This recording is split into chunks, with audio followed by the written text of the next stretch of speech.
లక్ష్మీ శ్రీరంగరాజమహిషీమధురైకటాక్షై వైదగ్ధ్యవర్ణగుణకుంభనగౌరవైర్యాం కండూలకర్ణకుహరాः కవయోధయంతి హైమోత్వపుండ్రమజహన్మకుటం సునాసం మందస్మితం మకరకుండలచారుగండం బింబాధరం బహుళదీర్ఘకృపాకటాక్షం శ్రీవేంకటేశముఖమాత్మని సన్నిధత్తాం కమలకుటీ విమలపటీ పుస్తకరుద్రాక్షశస్తహస్తపుటీ కామాక్షీ పక్ష్మలాక్షీ కలితవిపంచీ విభాసి వైరించీ మనోజవం మరుతతుల్యవేగం జితేంద్రియం బుద్ధిమతాం వరిష్టం వాతాత్మయం వనరయూధముఖ్యం శ్రీరామదూతం శిరసా నమామి ఆపదామపహర్తారం దాతారం సర్వసంపదాం లోకాభిరామం శ్రీరామం భూయో భూయో నమామ్యహం.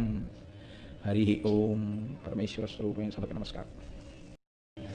వెంకటేశ్వరావతారం రావడానికి ప్రధానమైన కారణమేమి అన్నదాన్ని నేను మొదటి రోజు ప్రసంగం నుంచి మీతో మనవి చేస్తున్నాను. కేవల కారుణ్యమే. కలిపురుషుడు పాపము విజృంభణము పొందేటట్టుగా, లోకులందరూ కూడా పాపచింతనతో మెసలేటట్లుగా ఆయన ప్రచోదనం చేస్తుంటే, అలా ఆకర్షిస్తుంటే, శ్రీ వెంకటేశ్వరుడు మాత్రం పాపము నుండి బయట పడయ్యడానికి, జనులను ఉద్ధరించడానికి వచ్చినటువంటి అవతారం వెంకటేశ్వర అవతారం. అందుకే మిగిలిన అవతారములన్నీ ఒకెత్తు, వెంకటేశ్వర అవతారం ఒక్కటి ఒకెత్తు. అంతటి కారుణ్యమూర్తి.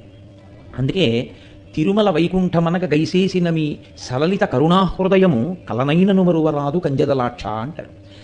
సాక్షాత్తుగా తిరుమలనే శ్రీవైకుంఠంగా మార్చుకుని అక్కడికి వచ్చి నిలబడినటువంటి ఆ స్వామి యొక్క కారుణ్యాన్ని కలలో కూడా మర్చిపోవడం కుదరదు. అంతటి అనుగ్రహ ప్రదాత. వెంకటాచల క్షేత్రం గురించి చెప్తూ పెద్దలు ఒక మాట అంటారు. స్కందపురాణంలో ఈ విషయం గురించి ప్రస్తావన ఉంది. వెంకటేశ్వరునికి సంబంధించి 8 రకములుగా సేవించిన వారు ఎవరైనా సరే విష్ణువునందు సాయుధ్యమును పొందుతారు, అంటే మోక్షమును పొందుతారు. అది వెంకటేశ్వర స్వామి వారిని ప్రత్యక్షముగా పూజించగలగడం. అంటే ఆయనని ఒక మూర్తిలోకి ఆవాహన చేసి, అది ఫోటో అన్న భావనతో, అది ఒక మూర్తి అన్న భావనతో కాకుండా ఈయనే శ్రీ వెంకటేశ్వరుడు అన్న భావనతో సేవించగలుగుట. రెండవది ఆయనను స్మరించుచుండుట. వెంకటేశ్వరుని గురించినటువంటి స్మరణ. అందుకే స్మరణాత్ ఇష్టవర్షిణం. ఆ క్షేత్రం గురించి కానీ ఆయన గురించి కానీ స్మరణ చేసినంత మాత్రం చేత కోరికలు ఈడేరుతాయి. కాబట్టి స్మరించుట. 3, ఏ పని చేస్తున్నా ఇది వెంకటేశ్వర స్వామి వారి కార్యం అనుకుని చేస్తుండడం. అలా అనుకుని చేసేటప్పుడు ధర్మ వ్యతిరేకమైన కార్యం చెయ్యడానికి అసలు మీ మనసు మిమ్మల్ని అనుమతించదుగా. కాబట్టి ఏ కార్యం చేస్తున్నా ఇది వెంకటేశ్వర స్వామి వారి కార్యాన్ని నేను చేస్తున్నానన్న భావనతో చెయ్యడం. 4, వెంకటేశ్వర స్వామి వారి యందు నిరతిశయ ప్రీతి కలిగినటువంటి పరమభక్తులైన వారితో కూడి ఉండడం. అటువంటి వారి పట్ల ప్రేమ కలిగి వారితో ప్రవర్తించడం. 5, వెంకటేశ్వర సంబంధమైనటువంటి విశేషములను పరమభక్తి కలిగినటువంటి వారి నోటి గుండా ప్రవచనం జరుగుతున్నప్పుడు, లేదా వారు పలుకుతున్నప్పుడు, అటువంటి భక్తులైన వారు మీతో ఏకాంతమునందు సంభాషించవచ్చు, అన్ని వేళలా ప్రవచనమే అక్కర్లేదు. అటువంటి మాటలు విని చాలా సంతోషాన్ని పొందగలిగినటువంటి స్థితిని పొంది ఉండుట. కాబట్టి అక్కడికి 5. 6వది వెంకటేశ్వరునితో సాన్నిహిత్యము, లేదా వెంకటేశ్వరుని నిరంతరము మనసులో పెట్టుకుని ఉండేటటువంటి వారెవరో అటువంటి వారికి మీరు ఉపకారము చేయగలిగిన స్థితి ఎందు నిలబడుట. అంటే ఆయనకి మీ వలన ఉపకారము కావాలని కోరుకున్నవాడు కాడు, కానీ మీరు ఇది మనం చేస్తే బాగుంటుంది అని మీ వలన ఒక్క చిన్న ఉపకారం ఆయన పొందాడు అనుకోండి, శ్రీ వెంకటేశ్వరుడు ఎంతో ప్రీతి పొందుతాడు అని స్కంద పురాణం నిరూపణం చేస్తోంది. అలాగే వెంకటాచల క్షేత్రమును దర్శనము చేయుట. ఈ భూమండలంలో మీరు ఎక్కడ నించునైనా సరే, ఎన్ని వేల యోజనముల దూరంలో ఉన్నా సరే, వెంకటాచల క్షేత్రం ఎటువైపుకుందో అటువైపుకి తిరిగి స్మరణ చేసి ఒక్కసారి నమస్కారము చేయుట. వీటి వలన ఎంతటి పాపరాశి దగ్ధమవుతుంది. అంత తేలికగా దగ్ధం చేయొచ్చా అంటే, ఈశ్వరుడు దాని గురించి ప్రస్తావన చేస్తూ స్కందంలో ఒక విషయాన్ని చాలా గొప్పగా విపులీకరిస్తారు. కృతయుగంలో కొన్ని సంవత్సరాల పాటు చేసినటువంటి పుణ్యం త్రేతాయుగంలో అంతకన్నా తక్కువ వ్యవధిలో 1 మాసంలో చేస్తే ఇస్తారు. 1 మాసంలో చేసినటువంటి పుణ్యం 1 రోజులో చేస్తే ఇస్తారు ద్వాపరయుగంలో. 1 రోజులో ద్వాపరయుగంలో చేసిన పుణ్యం 1 క్షణం పాటు వెంకటాచల క్షేత్రము వంటి క్షేత్రమును స్మరణ చేస్తే ఇస్తారు కలియుగంలో. ఎందుచేత అంటే ఆ క్షేత్రము యొక్క వైభవం అటువంటిది. ఆ క్షేత్రము ప్రకాశించినది, అక్కడ ఉన్నటువంటి ఆ ఈశ్వర స్వరూపము ప్రకాశించినది కూడా నేనింత పండితుణ్ణి, నాకిన్ని తెలుసు, నేనిన్ని చదువుకున్నాను, నాకింత గొప్పతనం ఉందని, నేను ఇది చెయ్యగలనన్న భావన ఎవరికి ఉన్నదో వారికి తప్ప, నేనేమి చెయ్యగలనన్న భావన ఉన్నవాడికి, లేదా అసలు ఇది చెయ్యాలన్న మాట కాకుండా కేవలం వెంకటేశ్వర స్వామి వారిని ఒక కుటుంబ సభ్యుల్లా ప్రేమించిన వారు ఎవరున్నారో, అంత సంతోషంగా ఆయన పట్ల అనురక్తితో ఉన్నవారు ఎవరున్నారో వారి పట్ల ఆయన ప్రసన్నుడయ్యాడు. అసలు నిజానికి వెంకటేశ్వర స్వామి వారు ఈ భూమండలం మీద అవతరించినప్పటి నుంచి వాల్మీకము నుండి ఆయన వ్యక్తమై వెంకటాచల పర్వతము మీద తిరిగినప్పుడు, ఆదివరాహమూర్తిగా అదే విష్ణు తేజస్సు వెంకటాచల పర్వతం మీద ఉన్నప్పుడు మొట్టమొదట దర్శనమైంది ఎవరికో తెలుసండి. ఆయన ఎవరి చేత్తో తీసుకొచ్చి పెట్టిన పదార్థములను రోజు తినేవారో తెలుసా? శ్రీదేవి భూదేవి సహితుడై చతుర్భుజుడైనటువంటి వెంకటేశ్వరుడిగా ఆయన తిన్నది ఒక బోయవాని చేతితో తిన్నారు. మీరు కావాలంటే స్కంద పురాణం పరిశీలనం చేయండి. వసువు అనబడేటటువంటి ఒక బోయవాడు ఒకానొకప్పుడు చామదుంపల పొలాన్ని సాగు చేస్తూ ఉండేవాడు. ఆయన చామదుంపలు వేసి ఆయన కుటీరం ఓ చెట్టు కింద ఉండేది, అంతే, ఓ చిన్న పందిరిలో ఉండేవాడు ఆయన. ఆయనకి భార్య కుమారులు.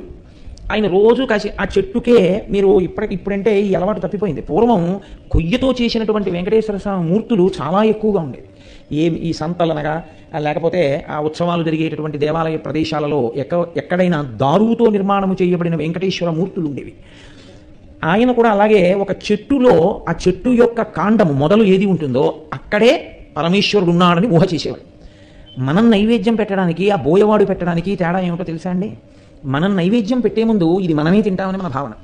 అందుకే పత్రం పుష్పం ఫలం తోయం యోమీ భక్త్యా ప్రయచ్చతి అంటాడు. భక్తితో నాకు ఎవరిస్తున్నారో నేను దాన్ని స్వీకరిస్తాను అంటాడు. ఆ భక్తితో ఇచ్చేవాడు లేనప్పుడు పుచ్చుకోవడానికి ఆయనది కానిది ఆయనది మనం ఏమి ఇవ్వగలం నాకు చెప్పండి? మనం ఇవ్వడానికి ఆయనది కానిది ఒకటి మన దగ్గర ఏదైనా ఉంటే ఆయన దానికి ఆశపడేవాడై ఉండాలి. ఇది నీకు లేదు కదయా అందుకని నేను మీకు ఇస్తానవచ్చు. అసలు ఆయనకి లేనిది మీకున్నది ఏమైనా ఉంటుందా? ఏమీ ఉండదు. ఈ సమస్తం ఆయనది.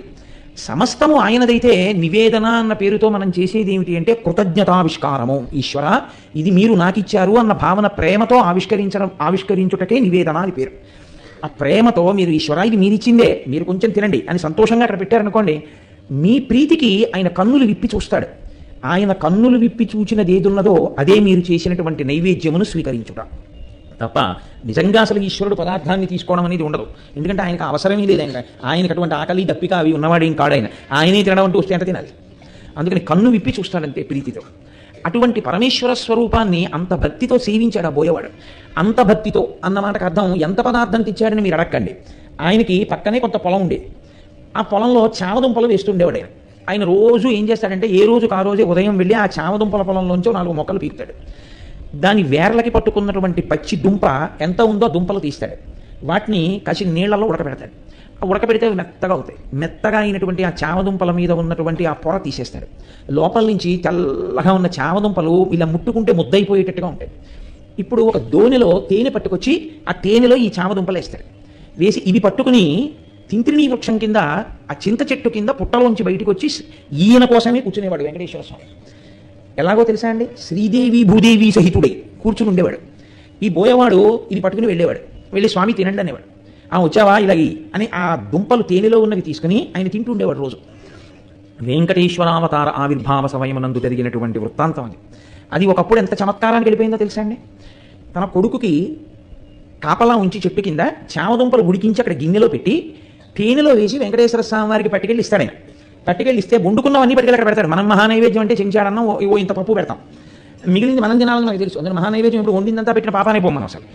ఆయన అలా కాదు. ఆయన చామదుంపలు అన్నీ ఉడికించి తేనెలో వేసి పట్టుకుని వెళ్ళిపోతాడు వెంకటేశ్వర స్వామి వారికి. ఆయన ఏం చేస్తాడంటే అలా చూసి ఓ 4 దుంపలు పెట్టు, నీకెన్ని కావాలి లక్ష్మి అంటాడు. నాకు 3 ఇవ్వండి. భూదేవి నీకెన్ని కావాలి? నాకు 2 చాలు. వాళ్ళకి ఇచ్చేసి మిగిలింది తినవా అంటాడు. ఆయన తింటుంటాడు, ఈయన తింటుంటాడు. అక్కడే కూర్చొని ఒక బోయవాడు అనుభవించాడు వెంకటేశ్వరావతారము యొక్క అనుగ్రహాన్ని. ఆయన పేరు వసు. ఆయననే ఆదివరాహమూర్తి కూడా అనుగ్రహించాడు. స్కాందం ఏం చెప్తుందో తెలుసా అండి? ఆయన చామదుంపల పొలంలోకి ఒకానొకప్పుడు ఆదివరాహస్వామి వారు, అప్పటికి అసలు ప్రకటనం కాలేదు. ఆయన ప్రకటనం కానటువంటి ఆదివరాహస్వామి కూడా పుట్టలోనే ఉండేవారు. పుట్టలో ఉన్న ఆదివరాహస్వామి తెల్లటి పంది రూపంలో ప్రతిరోజు ఈ వసువు వేసినటువంటి ఆ చామదుంపల పొలంలోకి వచ్చి ఆ చామదుంపల్ని తన ముట్టితో పెళ్ళగించి తింటుండేవారు. నేనేమో వెంకటేశ్వర స్వామి వారికి పెట్టి తిందామని చామదుంపల పొలం వేస్తే ప్రతిరోజు అడవి పంది ఏదో వచ్చి పొళ్ళగించేసి ఈ చామదుంపలన్నీ తిని వెళ్ళిపోతుంది. దీని అడుగుజాడలు బట్టి చూస్తే ఇది చీకటి పడ్డాకు వచ్చి తింటోంది, పగటి పూట కనపట్టలేదు, అందుకే కాపలా ఉంటే. ఇది అడుగుజాడల్ని బట్టి ఇలా వస్తోంది అని అతను అది వచ్చే ప్రాంతాన్ని గమనించి ధనస్సు బాణములు పట్టు కూర్చున్నాడు. అది వస్తే బాణం వేసి చంపేస్తాడు. చీకటి పడింది. ఆ రోజు పౌర్ణమి, మంచి వెన్నెల కాస్తోంది. ఆదివరాహమూర్తి సామాన్యమా? ద్రోమరంధ్ర పరిపూర్ణ విరావదక్షౌ అంటారు లీలాశకుడు. ఆయన యొక్క రోమకోపములలోకి సముద్రములన్నీ వెళ్ళిపోయాయి. అటువంటి స్వరూపం ఉన్నటువంటి మహానుభావుడు తెల్లటి పంది రూపంలో ఆ చామదుంపలు తినడం కోసం అని చెప్పేసి ఆ చామదుంపల పొలంలోకి వచ్చాడు. వచ్చి ముట్టితో పెళ్ళగిస్తున్నాడు. పెళ్ళగిస్తుంటే ఈయన బాణాన్ని గురి చూసి ఎక్కువ పెట్టాడు. సర్వజ్ఞుడైన పరమాత్మకి తెలియదు. ఈయన అమాయకత్వం గమనించాడు. నేను అడవి పందిని అనుకుంటున్నాడని. ఆయన ముందు పరిగెత్తాడు, ఈయన వెనక పరిగెత్తాడు. ఈశ్వరుడికి అదొక లీల. భక్తుల్ని చూస్తే పరిగెత్తాడు. కొడుకుని పిలిచాడు. ఈ పంది దొరకట్లేదు, నాతో రారా అన్నాడు. దూరంగా వెళ్ళిపోతూ పెద్ద కేకేశాడు. కొడుకు తండ్రి కోసం అని కొడుకు పరిగెడుతున్నాడు. తండ్రి గబగబగబా వెళ్ళాడు. చంద్రాస్తమయం అయిపోయింది, అంటే తెల్లవారిపోయింది. ఈ పంది ఇప్పుడు ఎక్కడ మనమైతే స్వామి పుష్కరిణి తీరంలో ఆదివరాహస్వామి దేవాలయ దర్శనం చేస్తున్నామో అక్కడ పుట్టలోకి వెళ్ళిపోయింది ఆ పంది. వెళ్ళిపోగానే అతనికి ఎక్కడ లేని కోపం వచ్చింది. చామదుంపల పొలం అంతా కొల్లగించింది కాకుండా ఇది పుట్టలో దూరింది అని అతను ఆ వాల్మీకాన్ని ఛేదించి పుట్ట తవ్వాడు. పుట్ట తవ్వేటప్పటికీ లోపల స్వామివారి యొక్క శరీరము లీలామాత్రంగా కనపడింది. అంతే. ఆ తేజస్సు చూడలేక అతను మూర్చిపోయాడు. కొడుకు పరిగెత్తుకుంటూ వచ్చి తండ్రిని చేరాడు. చేరి అరే ఇదేమిటి ఇలా పడిపోయాడు నాన్న అని చెప్పి కలుపుతున్నాడు. పుట్టలో ఉన్న ఆదివరాహస్వామి తండ్రిని ఆవేశించి, తొండమాన్ చక్రవర్తిని ఇక్కడ దేవాలయ నిర్మాణం చెయ్యమని చెప్పు, నేను ఆదివరాహస్వామిని భూదేవి సహిత ఆదివరాహమూర్తిని ఇక్కడ ఉన్నాను, నేను పుట్టలోంచి కొంత భాగం పైకి లేచి లక్ష్మి నా వక్షస్థలం మీద ఇలా ప్రకాశిస్తుండగా ఇదిగో ఇక్కడ దొరికిన పలక మీద చెక్కించి నన్ను ప్రతిష్ఠ చెయ్యండి, దాని యందు నా తేజస్సు ఆవాహన అవుతుంది అని ఆయన ప్రకటన చేశాడు. అప్పుడు ఈ బోయవాడు రాజుకి చెప్తే అప్పుడు ప్రతిష్ఠ అయింది ఆదివరాహస్వామి దేవాలయం. కాబట్టి అసలు మొట్టమొదట అనుగ్రహించింది ఒక బోయవాడిని. ఆ బోయవాడే ఆదివరాహస్వామి దేవాలయ నిర్మాణానికి కారకుడు. ఆ బోయవాడే వెంకటేశ్వర స్వామి వారికి చామదుంపలు తేనెలో పెట్టి పెట్టి ధన్యత పొందినవాడు. ఆయన ఒక రోజున చామదుంపలన్నిటినీ ఉడికించి మెత్తగా అయిపోయాయని చూసి తేనె పట్టుకొచ్చి దోణిలో పోయివే పట్టుకెడతాను వెంకటేశ్వరుడికి అన్నాడు. ఆవిడ చూసింది తేనె అయిపోయిందండి భార్య. ఆయన అన్నాడు, రా మన ఇద్దరం వెళ్ళి తేనె పట్టుకొద్దాం, పక్కన ఇంకొక అడవిలో తేనె పట్లు ఉన్నాయి, అక్కడి నుంచి తేనె పట్టుకొద్దామని కొడుకుని పిలిచి అన్నాడు, రే నువ్వు ఈ చామదుంపలు జాగ్రత్తగా చూస్తుండు, నేను అమ్మ వెళ్ళి తేనె పట్టుకొస్తాను. అలాగే నాన్నగారండి అన్నాడు. వాడు కూర్చున్నాడు. బోయవాడు భార్య పక్కన ఉన్న అరణ్యంలోకి వెళ్ళారు తేనె కోసం. తేనె తేవడం అంటే అదంతా చెరువులో నీళ్లు తేవడంతో సమానం కాదు. అక్కడ పెద్ద పొగ పెట్టాలి, తేనెటీగలు వెళ్ళిపోవాలి, వీళ్ళు దాక్కోవాలి, తేనె పట్టు దింపాలి, పిండాలి, తేనె తేవాలి.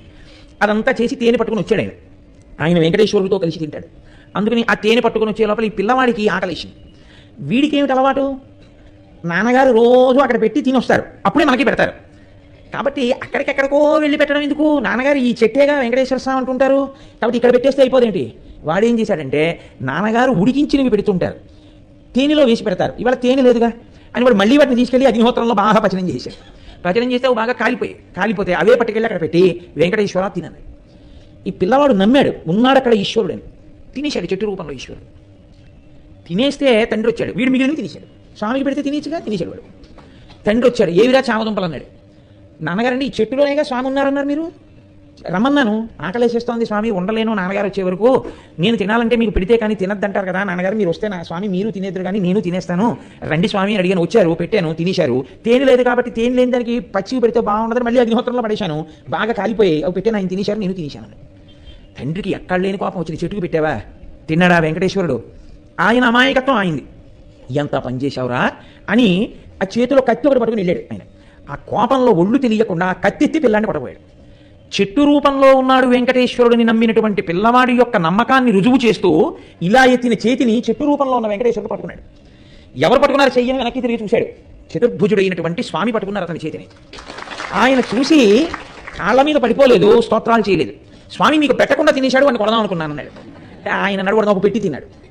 నువ్వు కూడా తిను స్వామి, నువ్వు తిన్నాక తినడం మాకు అలవాటు, నువ్వు తింటే మేము తింటాం అన్నాడు. నేను తినేశాను, తిన్నాకే వాడు తిన్నాడు, వాడిని ఎందుకు చెనకతావు, అందుకే నేను ఇక్కడే ఉన్నాను, నేను ఎక్కడో ఉంటాను అనుకోకు, నమ్మిన వాడి కోసం ప్రతి చోట ఉంటాను, వాడు ఎక్కడుంటే అక్కడ ఉంటాను, వాడిని పొదివి పట్టి తల్లి బిడ్డన్ని కాపాడినట్టు కాపాడుతుంటాను, అది నా ధర్మం, అది నా కర్తవ్యం, కాబట్టి నేను ఈ రకంగా నీ బిడ్డకి దర్శనం ఇచ్చానన్నాడు. రాజుగారికి తీసుకెళ్లి వెంకటేశ్వర స్వామి వారి శ్రీదేవి భూదేవి సహితుడై ఉండగా పరిచయం చేశాడండి బోయేవాడు. స్వామి ఈయనకి తెలియదండి పాపం మిమ్మల్ని వెతుక్కుంటున్నారు, నేనే చెప్పాను ఇక్కడికి రమ్మని అని పరిచయం చేసి చామదుంపలు ఉడికినవి స్వామికి పెట్టి ఆ ప్రసాదం రాజుగారికి పెట్టించాడు అతను. మీరు వెంకటేశ్వర స్వామి వారి యొక్క వృత్తాంతాన్ని చాలా జాగ్రత్తగా పరిశీలిస్తే ఆయన బాగా అనుగ్రహించింది ఎవరినో తెలుసా అండి, మాకు ఇన్ని తెలుసు, మాకు అన్ని తెలుసు, మాకు ఇన్ని విషయాలు చదువుకున్నాం, మాకు ఇన్ని మంత్రాలు వచ్చనో, లేకపోతే మాకు ఇంత ఐశ్వర్యం ఉందనో, నేను ఇంత గొప్పవాడినో అన్నవాడి ఎవ్వడికీ ఆయన చిక్కలేదు. వటుర్వాగీహి వాయతిరపి జటీవా తదితరో నరో వాయ కశ్చిత్ భవతు భవకింతేన భవతి యదీయం మృత్పద్మం యది భవదీనం పశుపతే తదీయస్తం శంభో భవసి భవభావంచ వహసి అంటారు శంకరాచార్యులు వారు. నువ్వు బ్రహ్మచారివా, గృహస్థువా, వానప్రస్థువా, సన్యాసివా, ఎవడకు కావాలి, నువ్వు నీ మనసు ఈశ్వరుడి దగ్గర పెట్టావా చెప్పు, ఈశ్వరుడు నీ కొరకు నీ వెంట పరిగెడతాడంటారు. అలా ఆ బోయవాణ్ణి అనుగ్రహించాడు మహానుభావుడు. అటువంటి వెంకటాచల క్షేత్రం ఇప్పటికీ ఎంతమంది భక్తులకు ఎన్ని రకాలుగా ఎంతెంత అమాయకులైన వాళ్ళు, ఏమీ తెలియనటువంటి వాళ్ళు ఆ వెంకటాచలం కొండకు వచ్చేస్తారు. నేను ఒకసారి వెంకటాచలం పెడితే నన్ను, ఆయనకి పాపం తెలుగు భాష కూడా రాదు, ఆయన నన్ను ఒక ప్రశ్న వేస్తే నేను అలా ఉండిపోయాను. ఆయన నన్ను అడిగారు, అసలు ఈ గుడికి లోపలికి ఎట్నుంచి వెళ్ళాలని అడిగాడు ఆయన. నాకు కనపడుతున్నది ద్వారం ఇది ఒకటే గుడికి, లోకంలో ఎక్కడైనా ద్వారం ఎక్కడుందో అందులోంచే పెడతారు, వీళ్ళేమో వెళ్ళనివ్వరు, ఇట్నుంచి పంపట్లేదు, అసలు ఎట్నుంచి రావాలి, ఈ పక్క నుంచి నేను చూస్తే లోపలికి వెడుతున్న వాళ్ళు ఎట్నుంచి వస్తున్నారో చూద్దాం అంటే ఇలా పెడితే అదొక చోటకి వెళ్ళేటప్పటికి ఇలా మేడెక్కింది, మేడెక్కలు అయిపోయింది. అందులోకి ఎట్నుంచి వెళ్ళాలని అడిగాను నన్ను. నేను నిజంగా తెల్లబోయానండి. మీరు ఎప్పటి నుంచి ఈ ప్రయత్నం చేస్తున్నారని అడిగాను నేను. అడిగితే ఆయన నాతో చెప్పిన విషయం ఏంటో తెలుసా? నిన్న పొద్దున్న వచ్చానండి, నిన్న పొద్దుటి నుంచి ఇలా తిరుగుతూనే ఉన్నాను, లోపలికి ఎట్నుంచి వెళ్ళాలో నాకు తెలియలేదండి అన్నాడు. ఆయన ఎక్కడో అస్సాం దగ్గర నుంచో ఎక్కడి నుంచో వచ్చాడు. ఆయన అక్కడది ఇక్కడది చేర్చి చెప్పిన ఇంగ్లీష్ ముక్కల్ని బట్టి నేను అర్థం చేసుకున్నాను. మళ్ళీ అతనికి అర్థమయ్యేటట్టు చెప్పి ఆ వైకుంఠం క్యూ కాంప్లెక్స్ అని ఉంటుంది, అందులోకి వెడితే నువ్వు అదంతా తిరిగి తిరిగి తిరిగి తిరిగి తిరిగి తిరిగి వస్తావు. నది ప్రవహించి వెళ్ళిపోతే అది ఖచ్చితంగా సముద్రంలో ఎలా కలిసిపోతుందో అందులో వెడుతున్న వాళ్ళతో నువ్వు వెళ్ళిపోతావు. కానీ దారి ఎక్కర్లేదు, వెళ్ళిపోతే వాళ్ళతో పాటు దర్శనం చేసుకుని బయటకు వచ్చేస్తావు. అన్ని దేవాలయాల రాజద్వారాలు లోపలికి వెళ్ళేవైతే తిరుమల వెంకటేశ్వర స్వామి వారి రాజద్వారం బయటికి వచ్చేదిగా కనపడుతుంది. మీరు చూడండి, నిజంగా అంటే మనకంటే మనం అదృష్టవశాత్తు ఆంధ్రదేశంలో పుట్టాం, తెలుగు గడ్డ మీద పుట్టాం. అక్కడికి వెళ్ళేటప్పటికి అందరూ తెలుసు మనం పుట్టినదాదిగా మన పుట్టుచుతుల దగ్గర నుంచి ఆ స్వామికి ఇచ్చుకునే భాగ్యం కలిగింది కాబట్టి మనకి తెలుసు ఈ ద్వారం లోపలికి వెళ్ళడానికి మన స్థాయి వాళ్ళకి పనికి వచ్చేది కాదు ఇది. అందులోకి వెళ్ళడానికి వేరే వాళ్ళు ఉన్నారు, మనం వెళ్ళడానికి పనికిరాం ఆ తలుపులోంచి. మనం వెళ్ళడానికి వేరే తలుపు ఉంది, మనకి ఈ తలుపు ఎందుకు పనికి వస్తుందంటే బయటికి రావడానికి. పోన్లే ఈశ్వరుడి దయ వల్ల సంసారం అనేటటువంటి బంధనములోంచి బయటికి రావడానికి ద్వారం నాకు వినియోగపడుగాక అని మనం ఈశ్వరుడికి నమస్కారం చేస్తాం. ఇది ఏ ఇతర దేవాలయంలో ఉండదలా. ఉండనప్పుడు మరి అక్కడికి వచ్చి చూసేవాడికి అటువంటి అయోమయం వచ్చిందంటే రాదండి. సామాన్యుడికి వస్తుంది అలా. నేను అనుకుంటున్నాను ప్రతిరోజు వెంకటాచల క్షేత్రంలో ఒక 4-5 ప్రపంచం అంతటి నుంచి వస్తున్నప్పుడు వాళ్ళకి అనుమానం రాదు. ఎవడైనా గుళ్ళోకి వెళ్తానంటే రాజధానంలో వెళ్ళొచ్చు, అక్కడికి వెళ్తారు. అక్కడికి వెళ్ళిన తర్వాత వెళ్ళడానికి ఉండదు. ఈ వస్తున్న వాళ్ళు వస్తున్న దారి చూస్తే అకస్మాత్తుగా అది ఇలా మేడెక్కి ఎటో వెళ్ళిపోతుంది. చీమల పుట్టలోంచి బయటకు వస్తున్నట్టు ఆ వంతెన మీద వస్తున్న వాళ్ళే కనపడతారు. వంతెన మీదకి ఎట్టించి వస్తున్నారు అన్నది ఎవరికి తెలియదు బ్రహ్మరహస్యం. ఎవరికి పాపం తెలియని వాడికి చాలా కష్టం. అందుకని వెంకటాచల క్షేత్రం అంటే ఆయన ఆదుకుంటున్నాడు. నేనంటాను నిజంగా ఇన్ని భాషల వాళ్ళు ప్రపంచపటం నుంచి అన్ని వేపుల నుంచి వస్తారు. ఆ గుడిలోకి వెళ్ళాలంటే శౌచప్రధానమైనటువంటి క్షేత్రం, స్నానం చేసి వెళ్ళాలి. అసలు గది ఎక్కడ ఇస్తారో, గది ఎలా తీసుకోవాలి మనకంటే తెలుసండి. ఒక సామాన్యమైనటువంటి భక్తుడి గురించి మీరు ఆలోచించండి. ఏమీ తెలియని వాడు ఎక్కడి నుంచో బయలుదేరి వచ్చేసాడు అనుకోండి. ఏదో కంప్యూటర్ వచ్చినవాడు చదువుకున్నవాడి గురించి నేను మాట్లాడలేదు. కాకినాడ వెళ్ళి ఆ తిరుమల తిరుపతి దేవస్థానం కళ్యాణ మండపంలో రూమ్ తీసుకుని సిఆర్ఓ ఆఫీస్కి వెళ్ళి మళ్ళీ అక్కడ ఏ రాంబగీజా ఇచ్చారా, వరాహస్వామి గెస్ట్ హౌస్ 1 ఇచ్చారా చూసుకుని మళ్ళీ అక్కడ రిసెప్షన్లో పేరు రాసి మీ ఐడెంటిటీ చూపించి డిపాజిట్ కట్టి రూమ్ తాళాలు తీసుకుని మళ్ళీ అది ఫస్ట్ ఫ్లోరో సెకండ్ ఫ్లోరో ఎక్కి మళ్ళీ ఆ బీగాలు ఇచ్చేవాడిని వెతుక్కుని ఆ తాళాలు ఇచ్చేవాడు గుర్తుపట్టు తిరుగుతుంటాడు ఎక్కడో, ఆయన్ని తెచ్చుకుని ఆ తాళం చెవి పట్టుకుని మీరు అప్పుడు తాళం తీసుకుని లోపలికి వెళ్ళేటటువంటి ప్రక్రియ మొట్టమొదటిసారి వెంకటాచల క్షేత్రానికి ఎక్కడి నుంచో వచ్చినటువంటి వాడికి అంత తేలిక కాదు. ఆయన నిజంగా తనకిచ్చిన రూమ్కి చేరుకునే వాడికి ఆ రూమ్ ఎక్స్టెండ్ చేయించుకునే టైం వచ్చేస్తుంది.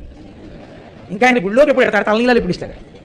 కాబట్టి అయినా కూడా అంతమంది అంత తృప్తితో వస్తున్నారు అంటే అక్కడ ప్రచ్ఛన్నంగా కనపడకుండా ఉండి వచ్చిన వాళ్ళందరూ తృప్తి పడేటట్టు వెళ్ళేటట్టు చేస్తున్నవాడు వెంకటేశ్వరుడి. ఆయనే చేస్తున్నాడు. ఆయన అలా అనుగ్రహించి ఉండకపోతే నిజంగా ఆ క్షేత్రానికి వెళ్ళి దర్శనం చేసుకోవడం అంత సామాన్యమైన విషయం అండి. ఇవాళ ఒక ఏమీ చదువురాని వాడు ఎక్కడి నుంచి వస్తే అంత తేలిక కాదు. కానీ ఎవ్వరూ ఎక్కడా ఇబ్బంది పడకుండా చలిగాలిలో అలా పసిబిడ్డలతో పడుకున్నా ఎవరికీ అనారోగ్యం లేకుండా, చిర్రన చీదకుండా, దగ్గకుండా, జ్వరం రాకుండా రాత్రింబవళ్ళు ఆ క్యూ కాంప్లెక్స్లో ఉండిపోయినా పిల్లల్ని భుజాల మీద వేసుకుని ట్రంకు పెట్టే చేతిలో పట్టుకుని ఏడుకొండలవాడ వెంకటరమణ గోవిందా గోవిందా అంటూ గుళ్ళోకి వెళ్ళి బయటికి వచ్చి వాడికి వచ్చిన ఒక్క లడ్డు మూట కట్టుకుని ఇంటికి పట్టుకెళ్ళి వెంకటేశ్వర దీపారాధన చేసి అందులో కాస్త శనగపప్పు కలిపి తన వీధిలో ఉన్న వాళ్ళందరికీ పంచుకున్న తర్వాత తన కళ్ళు కద్దుకుని నోట్లో వేసుకుని నేను యాత్ర చేశానని పొంగిపోయేటటువంటి ఒక సామాన్య భక్తుడికి వెంకటేశ్వర దర్శనం చేయిస్తున్నవాడు వెంకటేశ్వరుడు ఒక్కడే. ఆయనే చేయిస్తున్నాడు. నిజానికి చదువుకున్నవాడు ఇంకోడు వెళుతున్నాడేమో, అసలు పాపం ఏమీ తెలియని వాళ్ళకి ఉపకారం చేస్తున్నవాడు అక్కడ ఆయన ఒక్కడే. ఆయన వల్లనే జరుగుతుంది. వాతావరణానికి అక్కడ ఉండే పరిస్థితికి నిజంగా తీసుకెళ్లిన చంటి పిల్లల్ని తలనీలాలు ఇవ్వడానికి తీసుకెడతారు. ఈశ్వరుడు ఉన్నాడు అనడానికి ఇంతకన్నా నిదర్శనం ఏం కావాలి? వానలో, ఎండలో, గాలిలో ఒక్కొక్కసారి మేఘాలు కూడా దిగిపోతుంటాయి కొండ మీదకి. అటువంటి వాతావరణంలో ఎముకలు కొరికేసేటటువంటి చలిలో ఏమీ ఉండదు. పాపం ఆ మెట్లెక్కేటటువంటి షెడ్లలో ఒక మూలకి తెచ్చుకున్న బ్యాగ్ తల కింద పెట్టుకుని నిద్రపోతుంటారు. ప్యాసింజర్ ఎక్కడానికి డబ్బు తప్ప ఇంకోటి ఉండదు వాళ్ళ దగ్గర. ముడుపు కట్టి తెచ్చుకున్న డబ్బులు ఆ హుండీలో వేసేస్తారు తప్ప ప్రాణం పోయినా అందులోంచి రూపాయి తీరు. అంత భక్తితో వచ్చి సేవిస్తున్న వాళ్ళకి ఇవాళకి దర్శనమై తృప్తిగా వస్తున్నారంటే వెంకటేశ్వరుడు ఉన్నారనడానికి మీకు ఇంతకన్నా నిదర్శనం ఏం కావాలి? నేనంటాను ఆనంద నిలయంలో వెతక్కండి వెంకటేశ్వరుడి కోసం. వెంకటాచల క్షేత్రంలో ఉన్న సామాన్యుడు తృప్తితో వెళ్ళిపోతున్నటువంటి ఆనందంలో మీకు వెంకటేశ్వరుడు కనబడతాడు. అక్కడ ఉన్నాడు. అందుకే స్వామి నటించుచుండు ఈ శైలమందు అన్నారు. ఆ పర్వతం అంతటి మీద ఆయన నర్తిస్తూ ఉంటాడు. ఆ పర్వతమేమి నమ్ముకున్నటువంటి వాడి ప్రతి ఇంటిలో, ప్రతి వాడి గుండెలో, వాడి ముందు, వాడి వెనక, వాడి పక్కన స్వామి నిలబడి ఉంటారు.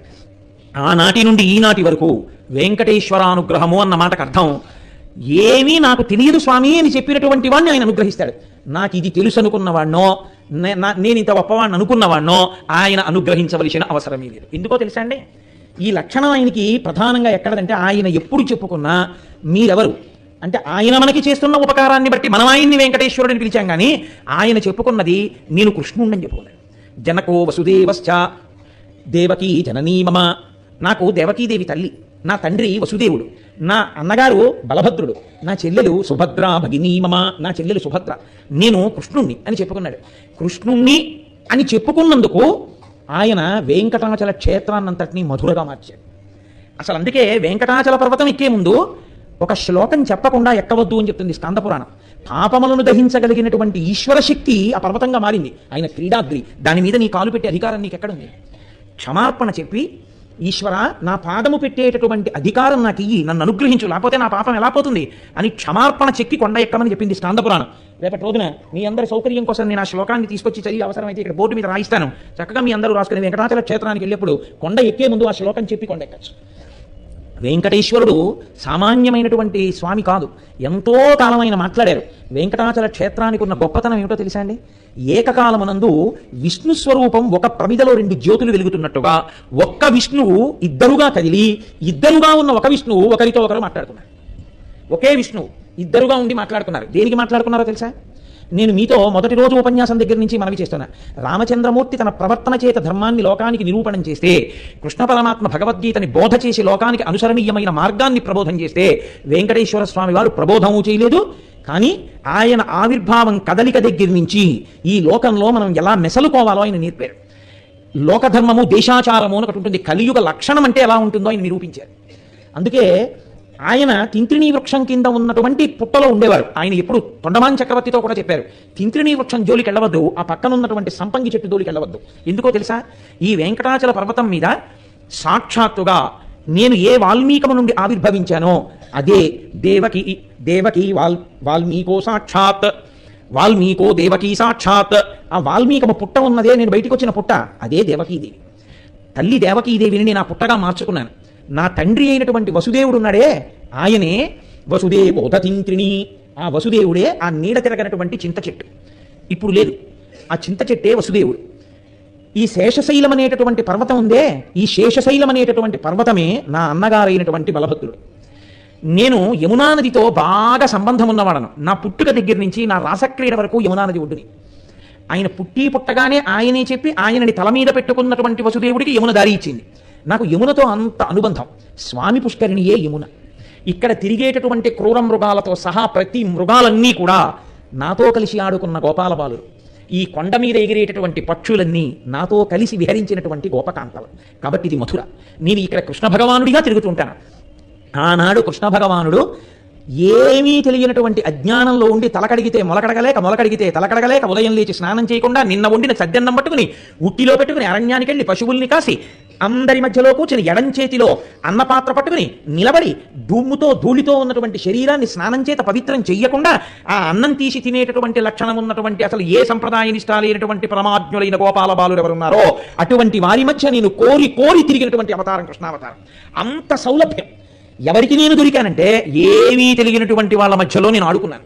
జలజాంతస్థిత కర్ణికం తిరిగిరా సంఘంబులయ్యున్న రేకుల చందంబున కృష్ణుని తిరిగిరా కూర్చుండి వీక్షించుటన్ శిలలున్ పల్లవముల్ లతల్ పత్రంబులు పుష్పంబులు పువ్వులు ఆకులు కంచంబులుగా భుజించి రతటన్ గోపాద్భకులు భూవరా అంటారు పత్రగారు. తామర పువ్వు యొక్క రేకులు దుద్దు చుట్టూ ఎలా ఉంటాయో అలా కృష్ణుడు మధ్యలో నించుంటే చుట్టూ గోపాల బాలులందరూ నించుని ఉండేవారు. వాళ్ళు తెచ్చుకున్న ఊరగాయలన్నీ వాళ్ళు నాకి, ఆ ఎంగిలి ఊరగాయ కృష్ణ నువ్వు తిను అని ఆయనకి ఇస్తే ఆ వేళ్ల మధ్యలో ఆ ఊరగాయని ఇరికించుకుని ఆ ఊరగాయని ఈ పెరుగన్నంలో కలుపుకొని నిలబడి తింటుండేవాడు.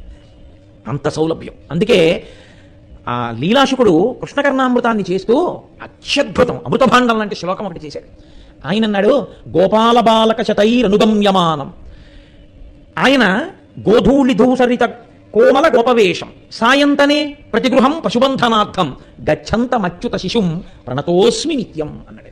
నేను ప్రతిరోజు నమస్కరించుచున్నాను. ఎటువంటి కృష్ణునికి నమస్కరించుచున్నాను అంటే, గోపాల బాలక శతైర్ అనుగమ్యమానం. ఆయన వెనకాతల ఎప్పుడూ 100 మంది గోపాల బాలురు తిరుగుతుంటారు. శతైహి అంటే నిజంగా 100 అని కాదు, బోలెడంతమంది గోపాల బాలురు తిరుగుతుంటారు. ఏమిటి వాళ్ళకున్నది? ఏమీ లేదు వాళ్ళకున్న అధికారం. నిజంగా రాశీభూతమైనటువంటి పరమాత్మ వెంట తిరగడానికి చేసుకున్నటువంటి పుణ్యం ఇది అని చెప్పడానికి, ఆయన్ని ముట్టుకోవడానికి వాళ్ళకి అధికారం ఉంది అని చెప్పడానికి మీకు పైన ఏ అధికారమూ వాళ్ళ గురించి చూస్తే కనపడదు. ఆవుల వెంట దూడల వెంట వెళ్ళి పశువులు కాసుకునేటటువంటి పిల్లలు కృష్ణావతారంలో ఆయన వెంట తిరిగారు. తిరిగి అటువంటి వాళ్ళందరూ ఆయన గోధూళి ధూసరిత కోమల గొప్పవేషం, ఆ ఆవులు దూడలు పరిగెడుతుంటే వాటి డెక్కల మించి పైకి రేగినటువంటి ధూళి అంతా ఒంటి నిండా పడుండేది. అలా ఒంటి నిండా ధూళి పడిపోయినటువంటి చిన్ని కృష్ణుడు సాయంతనే ప్రతిగృహం పశుబంధనార్థం. ఆ ఇళ్లలో వాళ్ళు ఆ చిన్ని కృష్ణుడిని చూస్తే వాళ్ళకి ముచ్చట. అందుకని ఓయ్ కృష్ణ, ఈ 2 ఆవుల్ని కట్టడం కష్టంగా ఉంది, కొంచెం వచ్చి కట్టే ఓయ్. చిన్న పిల్లాడు వెళ్ళి ఆ ఆవు పలు పట్టుకుని రా అని గట్టిగా లాగుతుంటే ఆ డొక్కలు ఇలా లోపలికి పోయి ఆ ఉహప్పంజరం ఎముకలు కనపడుతుంటే ఓ చిన్న నెమలీక పెట్టుకుని, ఓ చిన్న కొప్పెట్టుకుని, ఓ చిన్న డక్కి ఒకటి గట్టిగా బిగించుకుని ఆ పలు పట్టుకుని తీసుకెళ్లి ఆ ఆవుని కట్టేస్తుంటే, ఆ కడుతున్నప్పుడు వెనక నుంచి ఆ ఆవు చిన్ని కృష్ణుడిని నాకుతుంటే ఆ గోపకాంతలు చూసి కిలకిలా నవ్వుతుండే. అందరి యొక్క బంధనములను విడిపించేటటువంటి కృష్ణుడు సాయంకాలం అయ్యేటప్పటికి ప్రతి ఇంటికి వెళ్ళి పశువులు కట్టాడైన కర్మ. అంతగా దిగి వచ్చినటువంటి అవతారం కాబట్టి సాయంతనే ప్రతిగృహం పశుబంధనార్థం గచ్చంతమత్యుత శిశుం ప్రణతోస్మి నిత్యం. అలా వెళ్ళినటువంటి కృష్ణుడున్నాడే, ఆయనకి నేను శిరస్సు ఉంచి నమస్కరిస్తున్నాను. ప్రతిరోజు నేను ఆయన సౌలభ్యానికి పొంగిపోయి నేను ఆయన్ని తలుచుకుంటున్నాను అంటారు లీలాశకుడు. తన్నుచు గుద్దుచు నగచు తద్దయు కైవడి కూడియాడుచున్ మన్నన చేయు వల్లవ కుమారుల భాగ్యము వింత యొప్పునే అంటాడు బ్రహ్మగారు భాగవతంలో. ఏమి ఈ పిల్లలు ఆయన్ని కౌగిలించుకోవడమా, తన్నడమా, గుద్దడమా, మీద పడ్డమా, ఎంగిలి పెట్టడమా, కృష్ణుడితో కలిసి తిండమా? ఎవడికి కావాలయా దిక్కుమాలిన బ్రహ్మపదవి తీశాతలు బారాయి. ఇదిగో ఈ పిల్లలున్నారే, ఎన్నడునైన యోగి విభులవ్వని పాద పరాగమింతయున్ కన్నుల కాన రట్టి హరి తద్దయు కైవడి కుడియాడుచున్ తన్నుచు గుద్దుచున్నగచు తద్దయు కైవడి కుడియాడుచున్ మన్నన చేయు వల్లవ కుమారుల భాగ్యము వింత యొప్పునే. ఈ పిల్లల యొక్క పాదముల కట్టుకున్నటువంటి ధూళి తీసి నా 4 కిరీటాల మీద చల్లుకుంటాను, నాకు ఈ చాలా అవకాశం, తీసే బ్రహ్మపదవి నాకు అక్కర్లేదన్నాడు. అంత సౌలభ్యం కృష్ణావతారం. అందుకే ఇప్పటికీ మనం సుప్రభాతం చదివితే ఒక మాట అంటుంటాం, రేఖామయద్వజుధా కలశాతపత్ర వజ్రాంకుశాంబుర కల్పక శంఖ చక్రై భవ్యైరలంకృత తలౌ పరతత్వ చిహ్నై శ్రీ వెంకటేశ చరణౌ శరణం ప్రపద్యే. ఆయనో సాక్షాత్ శ్రీమన్నారాయణుడు. పాదములలో చూస్తే నాగలి, శంఖము, చక్రము, అమృతభాండము మొదలైనటువంటి దివ్య చిహ్నములను కలిగినటువంటి పాదములు. అటువంటి వాడు స్వామి నిద్రలే, స్వామి నిద్రలే, స్వామి నిద్రలే అంటే లేవకపోతే ఏం చెప్తే లేచిపోతాడో తెలుసా అండి? యోషాగణేన వరదగ్ని విమధ్యమాని ఘోషాలయేషు దదిమంధన తీవ్ర ఘోషాః రోషాత్కలిం విదదతే కకుభశ్చ కుంభాః శ్రీవేంకటాచలపతే తవ సుప్రభాతం. ఈశ్వరా, మీకు వినపట్టలా? మీరు చిన్ని కృష్ణుడుగా నందవ్రజంలో తిరిగినప్పుడు గోపకాంతలందరూ కూడా పెరుగు కుండలు తీసుకొచ్చి అక్కడ పెట్టి గట్టిగా తోడుకున్న పెరుగులోకి కవ్వాన్ని దింపి ఆ తాడు కట్టి గాజులు గలగలలాడుతున్నటువంటి చేతులతో ఆ కవ్వాన్ని తిప్పుతున్నప్పుడు గట్టిగా పేరుకున్నటువంటి పెరుగులో తిరగలేక తిరుగుతున్నటువంటి కవ్వం చర్చస్ అని చప్పుడు చేస్తున్నప్పుడు పెరుగుకి కుండకి ఆ కవ్వానికి యుద్ధం వచ్చిందా అన్నట్టుగా లోపల దెబ్బలాడుకుంటున్నాయా అన్నట్టు వస్తున్న చప్పుళ్ళు నీకు వినబడలేదా ఓ వెంకటేశ్వర నిద్రలే అంటే నిద్రలేస్తాడు. కాబట్టి ఆయన నేను కృష్ణుణ్ణి అని చెప్పుకున్నాడు. కృష్ణుణ్ణి అని చెప్పుకున్నటువంటి వెంకటేశ్వరుడు ఒకనకొకప్పుడు ఆ వెంకటాచల పర్వతం మీద వెడుతుంటే ఆదివరాహస్వామి తన కింకరులందరినీ వెంటబెట్టుకుని ఆయన వచ్చారు. ఆయనకి ఈయన ఎదురుపడితే ఎవరు వాళ్ళిద్దరూ ఆయనే, విష్ణుస్వరూపమే. ఒకే విష్ణుస్వరూపం 2గా కనబడింది. ఆ పరబ్రహ్మం శివకేశవులుగా కనబడితే నీకేంటి అభ్యంతరం? ఒక విష్ణువే 2గా కనబడ్డాయే, పరబ్రహ్మం శివకేశవులుగా కనబడదు, ఏమిటి ఆశ్చర్యం అందులో? 2గా కనబడిన తత్వం ఒకటే నిరూపణం చేసింది వెంకటేశ్వరావతారం ఈ లోకానికి. నామరూపములను పట్టి భేదములను పాటించవద్దు, ఈశ్వర తత్వమును మీరు అవగాహన చేసుకోండి. అందుకే ఒక్క విష్ణువే ఆదివరాహమూర్తిగా అదే విష్ణు స్వరూపమైన వెంకటేశ్వరుడికి ఎదురొచ్చాడు. ఎదురొస్తే వెంకటేశ్వర స్వామి వారు పక్కకి తప్పుకున్నారు. ఆయన అన్నారు, ఈ కొండ నాది, ముందొచ్చిన వాడిని నేను. కలియుగ లక్షణం కదండి, యుగధర్మం అంటే ఎలా ఉంటుందో నేర్పుతున్నారు. ఎవడు ముందు వెళ్ళి ఆక్రమించాడో వాడిదే, కాబట్టి వాడికి పట్టా ఇవ్వాల్సిందే. ఎందుకంటే వాడు చాలా కాలం నుంచి అక్కడ ఉన్నాడు, ఒకటే లక్షణం. కలియుగంలో ధర్మం అలా ఉంటుంది. బహుశా ఆదివరాహమూర్తి నిరూపణం చేశారు, రాబోయే రోజులు ఇలాగే ఉంటాయి. కొనుక్కున్నది ఎవడైనా అక్కడ ఎవడో ఇల్లు కట్టేసి చాలా కాలం ఉంటే ఆ తర్వాత పట్టవాడికే వెళ్ళిపోతుందేమో కూడా. పరిస్థితి ఎన్ని చోట్ల ఇలాంటి గొడవలు ఏం లేదనుకుంటున్నారు, చాలా చోట్ల ఉన్నాయి, మీకు తెలియదా ఏమి? కాబట్టి వెంకటాచల పర్వతం మీదకి ముందొచ్చిన వాడిని నేను, ఈయనెవరు ఇక్కడ తిరుగుతున్నాడని. అంటే వెంకటేశ్వర స్వామి వారు ఆదివరాహస్వామికి ఎదురొచ్చి అన్నారు, కలియుగంలో ప్రజల్ని పాపం నుంచి ఉద్ధరించడం కోసమని నేనే, మీరు ఒక్కటైనటువంటి స్వరూపంలోంచి నేను ఇక్కడ ఆవిర్భవించాను. కాబట్టి కలియుగం అయిపోయేంత వరకు నేను ఇక్కడ ఉండి భక్తులను ఉద్ధరించాలి. కాబట్టి నాకు ఏదైనా స్థలం ఇవ్వండి అన్నారు. అంటే ఆదివరాహమూర్తి ఏమన్నారో తెలుసా అండి, ఇది కలియుగం అయ్యా, అలా ఇవ్వండి అంటే ఇచ్చేయడం కుదరదు, స్థలం మౌల్యేన గృహ్యతాం, డబ్బిచ్చి కొనుక్కోండి అన్నారు. అంటే వెంకటేశ్వర స్వామి వారు అన్నారు, ఇద్దును, లక్ష్మి దగ్గర లేదు, కరవీరపురంలో ఉంటుంది. కాబట్టి ఏమిమ్మంటారు, ఎలా ఇమ్మంటారు? అందుకని నేను మీకు ఒక వరం ఇస్తాను, ఆ వరాన్ని ద్రవ్యంగా స్వీకరించండి. ప్రథమం దర్శనం చాస్యాత్ నైవేద్యం క్షీరసేచనం ఇదం వరం ద్రవ్యామి దదామి కరుణానిధే. ఓ కరుణానిధి, అడిగిన వాడికి ఇచ్చే డబ్బు దగ్గర లేనప్పుడు బతిమాలుకోవద్దండి, బతిమాలుకుని మాట్లాడద్దు, అంత లేదండి కొంచెం అనడం ఇంకో మాట అనొద్దు. కాబట్టి ఇప్పుడు ఇచ్చేస్తాను, రిజిస్ట్రేషన్ వేళకి మిగిలింది సర్దుతాను, అగ్రిమెంట్ రాసుకుందామని ఏదో బతిమాలకు మీకు స్థలం కావాలంటే ఎలా ఉంటుందో భూమిని కొనడం అంటే చూపించింది అవతారం. కాబట్టి ఆయన అన్నారు, ప్రథమం దర్శనం చాస్యాత్ నైవేద్యం క్షీరసేచనం. కలియుగంలో వెంకటేశ్వర స్వామి వారిని అందరూ నమ్ముకుని ఏడుకొండలవాడ వెంకటరమణ గోవిందా గోవిందా అంటూ నా చుట్టూ తిరిగినా మొట్టమొదట ఎవడు వస్తూనే నా దగ్గరికి దర్శనానికి వస్తాడో వాడు దర్శనం చేసుకున్నా చేసుకోని వాడిగానే లెక్కలో తీసుకుంటాడు. మొట్టమొదట మీ దర్శనం చేసి తర్వాత నా దగ్గరికి రావాలి. మీ దర్శనం చేయకుండా నా దగ్గరికి వస్తే వెంకటేశ్వర స్వామి వారి దగ్గర రిజిస్టర్ ఉంటుందా అంటారేమో. ఇలా ఉంటాడు ఆయన, అన్నీ గమనిస్తుంటారు. ఇలా కళ్ళు తెరిచి చూసిన వాడు కాడు, చక్కగా ఇలా ఉండి అన్నీ తెలుసుకుంటూ ఉంటారు. ఆయన విప్పాడో తెరిచాడో కూడా తెలియనంత ఉత్తపుండ్రాలు పెట్టుకుంటాడు. మీరు ఏం చేసి వచ్చారో ఆయన అన్నీ కనిపెట్టగలరు. కాబట్టి ఆదివరాహస్వామి దర్శనం మొదట చేసిన వారు ఎవరున్నారో వారికి నా అనుగ్రహం. ఆదివరాహస్వామిని దర్శనం చేయకుండా నా దర్శనానికి వస్తే వాళ్ళు దర్శనం చేసినా చెయ్యని వారి కిందే నేను లెక్కలో వేస్తాను. కాబట్టి వెంకటాచలం వెడితే మొదట దర్శనం చేయవలసింది ఎవరిని? ఆదివరాహస్వామి దర్శనం చేయకుండా వెళ్ళకూడదు. కాబట్టి ప్రథమం దర్శనం చాస్యాత్ నైవేద్యం క్షీరసేచనం. మొట్టమొదటి నైవేద్యం మీకే జరుగుతుంది. మీకు నైవేద్యం అయిన తరువాత నాకు నైవేద్యం పెడతారు. మీకు పాలు పెట్టిన తర్వాత నాకు పాలు పెడతారు. ఇదం వరం ద్రవ్యం దదామి కరుణానిధే. దీన్నే మీరు ధనం కింద భావించండి. భావించి నాకు ఇక్కడెక్కడైనా ఉండడానికి కొంత జాగా ఇప్పించండి అని అడిగారు. అడిగితే ఆదివరాహస్వామి వారు అన్నారు, ఎన్నాళ్ళు కావాలి మీకు ఇలాగని అడిగారు. మరి కొనుక్కున్నది కాదుగా, విక్రయించేస్తే ఆయన ఎన్నాళ్ళు ఉంటే మనకెందుకు? ఇప్పుడు ఈ వరం ఎన్నాళ్ళు సాగుతుంది? ఆయన ఉన్ననాళ్లే సాగుతుంది కదండి. వెంకటేశ్వర స్వామి వారు అక్కడ ఉన్నారనుకోండి, ఏ కొండ మీద కడతాం. అకస్మాత్తుగా వెంకటేశ్వర స్వామి వారు 7 కొండల నుంచి లేచి ఇంకో కొండ మీద గడిపారని కనపడింది అనుకోండి, టీవీ ఛానల్స్లో చూపించేశారనుకోండి, ఇక 7 కొండల మీద వెళ్ళేవాళ్ళు ఉంటారా? ఆ కొండ మీద గడిపోతారు అందరూ. కాబట్టి మీరు ఎన్నాళ్ళు ఉంటారో అన్నాళ్లే మాకు ఇది పనికొచ్చేది. కాబట్టి ఎన్నాళ్ళు ఉందాం అనుకుంటున్నారని అడిగారు. అంటే కలియుగ పర్యంతం, కలియుగం ఉన్నంత కాలం ఉంటాం. ప్రజల్ని ఉద్ధరించాలి కదా, మరి అందుకని ఇక్కడే ఉంటాను. కాబట్టి అప్పటి వరకు మన ఇద్దరి మధ్య ఇది ఒడంబడిక. అంటే ఆయన అన్నారు, సరే ఉండండి. అంటే మీరు ఒక విషయాన్ని గుర్తుపెట్టుకోవాలి, వెంకటేశ్వర స్వామి వారు కొనుక్కున్నది కాదు స్థలం. కొనుక్కోకుండా కలియుగం అయిపోయేంత వరకు ఉండడానికి పుచ్చుకున్నది అంటే ఏంటి? Lease accommodation. అసలు ప్రపంచంలో బహుశా మొట్టమొదటి లీజ్ అగ్రిమెంట్ చేసుకున్న వారు ఎవరో తెలుసా అండి? ఆదివరాహస్వామి, వెంకటేశ్వర స్వామి. తర్వాతే లీజ్ అగ్రిమెంట్ వచ్చింది. అంటే యుగధర్మాన్ని ఆయన ఎంత పాటించాడో చూడండి. మనం కూడా రాబోయే రోజులు ఎలా ఉంటాయో చెప్పారు. ఆ తర్వాతే బహుశా 100 ఏళ్ళు ఇక్కడ మేము ఏదో కొట్టు కట్టుకుంటాం, 200 ఏళ్ళు ఇక్కడ ఏదో మేము పెట్టుకుంటామని చెప్పి స్థలాలు లీజు కూర్చొని అగ్రిమెంట్ రాసుకోవడం వచ్చింది. అలాంటి మొదటి లీజ్ అగ్రిమెంట్ రాసుకున్న వాళ్ళు ఆదివరాహస్వామి, వెంకటేశ్వర స్వామి. కాబట్టి అది ఆయనకి స్థిర నివాసం కాదు. మీకు నేను ఏదో ఒక రోజు ఉపన్యాసంలో చెప్తాను. ఓ రోజు లక్ష్మీదేవి అడిగింది, ఎందుకు వచ్చిందండి గొడవ? ఏదో 10 రోజులు నుంచి ఉంటే కనపడతాడు ఒక్క పుణ్యాత్ముడు. వచ్చేవాడు, వచ్చిన వాళ్ళందరూ కోరికలతో వచ్చేవాళ్ళు, పాపాలు చేసి వచ్చేవాళ్ళే. ఇక్కడికి వచ్చి ఇలా ఇలా ఇలా అనేవాళ్లే. కానీ బయటికి వెళ్ళాక చూడండి వాళ్ళ పరిస్థితులు ఎలా ఉంటాయో. లోపలికి వచ్చే ముందు చూడండి, ముందు వృద్ధుడు వెళ్తున్నాడని కూడా చూడరు, పరిగెత్తుకుంటూ వెళ్ళిపోతారు అంతే దాటి. పాపం ఎవరో వికలాంగుడు వెళ్తున్నాడని చూడరు, దాటుకుంటూ వెళ్ళిపోతారు అంతే. సరే, కొంతమంది నిట్టించి వెళ్ళిపోతే కొంతమంది ఇలా వెళ్ళిపోతారు. అలా ఎందుకు వెళ్ళిపోతారంటే వాళ్ళ దృష్టాదృష్టంలో అనవలసి ఉంటుంది. కాబట్టి ఇలా వెళ్ళిన వాడు ముసలైన వెళ్తాడు, ఇలా ఉన్నవాడు ఓపుతున్నాయి వెళ్తాడు. అలా ఎందుకు వెళ్ళిపోతాడు? ఓపిక ఉన్న వాళ్ళు ఇలా వెళ్ళడం, వృద్ధుడు అలా వెళ్ళడం, రంగనాయకులు మన చుట్టూ తిరగడం.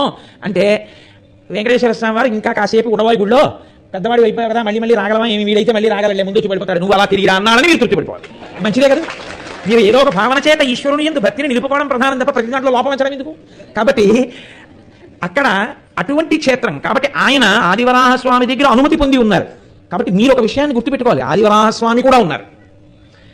మీరు స్కంద పురాణం చదివితే అసలు ఆదివరాహస్వామి వైభవం ఏమిటో, ఆయన ఎలా కూర్చుంటారో, భూదేవి ఎలా వచ్చి పక్కన కూర్చుందో, ఆయన వెంకటాచల క్షేత్రం అంతటి గురించి ఆయనే మాట్లాడతారు. వరాహస్వామి మాట్లాడి చెప్తారు భూదేవితోటి. ఎంత గొప్పగా మాట్లాడతారో మీకు అర్థమవుతుంది. కాబట్టి ఇప్పటికీ ఆదివరాహస్వామి ఉన్నారు. ఆదివరాహస్వామి ఉండడం అంటే ఏమిటో తెలుసా అండి? శంకరాచార్యులు వారి సౌందర్యలహరి చేస్తూ ఒక మాట అంటారు, అవిద్యానామంతస్తిమిరమిహిరోద్దీపనగరీ జడానాం చైతన్య స్తబక మకరంద శృతిజరి దరిద్రాణం చింతామణి గుణనికా జన్మ జలధౌ నిమగ్నానాం దంస్ట్రా మురదిపవరాహస్య భవతి అంటారు. ఆయన తన యొక్క మూపు మీద, ఆ కొమ్ము మీద భూమినంతటిని పైకెత్తాడు సముద్రం నుంచి. కాపాడిన వాడెవరో, రక్షించిన వాడెవరో ఆయన ఆదివరాహస్వామి. అటువంటి వాడు సంసారం అనేటటువంటి సముద్రంలో పడిపోయిన మనని కూడా తన కోలతో పైకెత్తగలడు. కాబట్టి అటువంటి మహానుభావుడి దర్శనం చేసుకుని వెంకటేశ్వర స్వామి దర్శనానికి వెళ్తాం. కానీ ఉత్సవాలన్నీ వెంకటేశ్వర స్వామి వారికే ఉంటాయి. ఎందుకని అంటే ఒక్కటే కారణం, ధ్వజస్తంభం ఎవరికి లేదో వారికి ఉత్సవం చేయరు. ధ్వజస్తంభం ఎవరికి ఉంటుందో వారికి మాత్రమే ఉత్సవం చేయాలి. ఒకే దేవాలయ ప్రాంగణంలో చాలా దేవాలయాలు ఉన్నాయనుకోండి, ఒక్క స్వామికే ధ్వజస్తంభం ఉంటే ఆయనకే ఉత్సవం చేయాలి తప్ప ధ్వజస్తంభం లేని దేవాలయంలో ఉన్న మూర్తికి ఉత్సవం చేయకూడదు. కాబట్టి అంటే శాశ్వతోత్సవం కింద చేయడానికి ఏముండదు, ఏదో వాయుప్రతిష్ఠ చేసి చేయడానికి ఉంటుంది తప్ప. అందుకే ఆదివరాహస్వామికి ఉత్సవాలు ఉండవు. ఆదివరాహస్వామికి ఉత్సవం లేకపోవడానికి కారణం ఏంటంటే ఉత్సవాలన్నీ వెంకటేశ్వర స్వామి వారి వరం చేత, నైవేద్యం మాత్రం ప్రథమ నైవేద్యం, ప్రథమ దర్శనం ఆదివరాహస్వామిది. ప్రథమ దర్శనం ఆదివరాహస్వామిది చెయ్యండి అని చెప్పడంలో మీకు వెంకటేశ్వర స్వామి వారు ఒక గొప్ప అనుగ్రహాన్ని ఇచ్చారు. భూ అనండి, లక్ష్మీదేవి అనండి. ఆదివరాహస్వామి పుట్టలోంచి ఇలా పైకి లేచిన మూర్తిగా ఉంటుంది. ఇలా ఉంటారు. ఇలా ఉంటే మీరు కొంచెం జాగ్రత్తగా పట్టి పట్టి చూస్తే ఈ వక్షస్థలం మీద ఇలా ఉంటుంది లక్ష్మీదేవి, స్ఫుటంగా కనపడుతుంది. మీరు వెంకటేశ్వర స్వామి వారి దగ్గరికి వెళ్ళినప్పుడు ఆయన ఏకబేరమూర్తి, ఆయన దగ్గర మీకు లక్ష్మి ప్రకటనంగా కనపడదు. ఎవరు ఏ మాటలు చెప్పినా ప్రకటనంగా మాత్రం స్పష్టంగా మాత్రం లక్ష్మి పైకి కనపడదు. వక్షస్థలంలో ఉన్న ఆమె అలంకారం చేత కప్పబడిపోయి ఉంటుంది. ఆదివరాహస్వామి దగ్గర మాత్రం అలా కాదు. ఆదివరాహస్వామి దగ్గర లక్ష్మి స్ఫుటంగా మీకు దర్శనం అవుతుంది.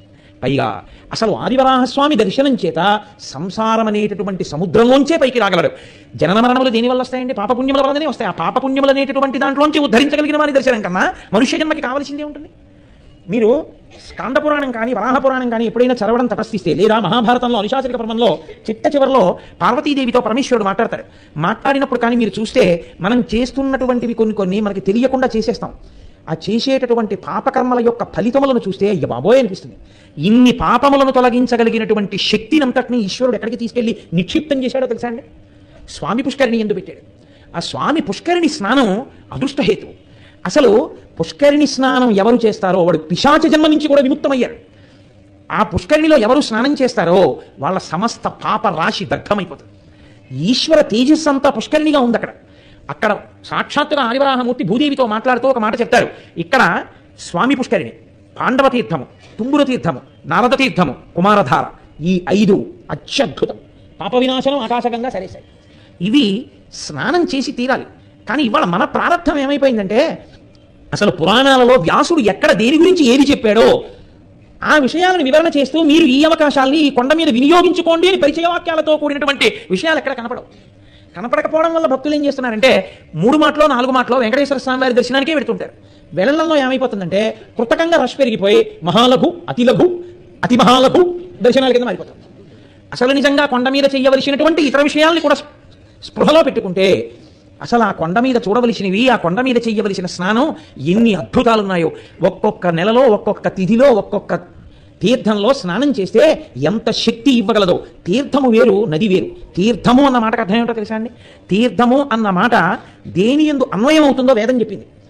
ఒక్కసారి మీరు అందులో మునుక వేసి పైకి లేస్తే మీరు కొన్ని యజ్ఞయాగాది క్రతువులు చేసినటువంటి ఫలాన్ని మీకు సంక్రమింపచేయగలిగిన శక్తి కలిగినటువంటి జలములకు తీర్థములని పిలుస్తారు. పాండవ తీర్థము, కుమారధారా తీర్థము, తీర్థములకు పుట్టినిల్లు వెంకటాచలం. ఎన్ని తీర్థములు ఉంటాయో. ఇన్ని మాటలు వెంకటాచలం వెళ్ళామని మనం చెప్తాం, తిరుపతి వెళ్ళామండి అని. మనం ఎన్ని మాటలు ఎన్నిటిలో స్నానం చేసి వచ్చాం? ఒక దాంట్లో ఉదయం వేళ, ఒక దాంట్లో మధ్యాహ్న వేళ, ప్రత్యేకించి శేషశైలం కింద కపిలతీర్థం ఉంది. ఆ కపిలతీర్థం దగ్గర కింద భోగవతి గంగ, పాతాళలోకంలో ఉన్నటువంటి గంగానది కపిల లింగంతో పాటుగా భూమండలం మీదకి వచ్చింది. అది సాక్షాత్ గంగానది. దాని పేరు కపిలతీర్థం. అది కపిలలింగము ఎదురుగుండా వచ్చింది కాబట్టి దాని పేరు కపిలతీర్థమే. ఆ కపిలతీర్థంలో కార్తీక మాసంలో మధ్యాహ్న కాలంలో మధ్యాహ్నే దశనాడికాహ 10 నిమిషముల సమయం పాటు కార్తీక మాసపు పర్వదినాల్లో మధ్యాహ్నం వేళ ఈ బ్రహ్మాండములన్నింటిలో ఎన్ని తీర్థములు ఉన్నాయో అన్ని తీర్థములు దానిలోకి ఆవాహన అవుతాయి. మధ్యాహ్న కాలంలో ఒక్కసారి అందులో స్నానం చేసి లేస్తే బ్రహ్మాండములలో ఉన్న అన్ని తీర్థములలో స్నానం చేసినటువంటి ఫలితం ఆ జీవుడి ఖాతాలో వేసేస్తారు. కానీ ఎంతమంది వెళ్ళి నిజంగా కపిల తీర్థంలో స్నానం చేస్తున్నాం? తిష్టంతి ప్రాణిరక్షార్థం అన్నారు.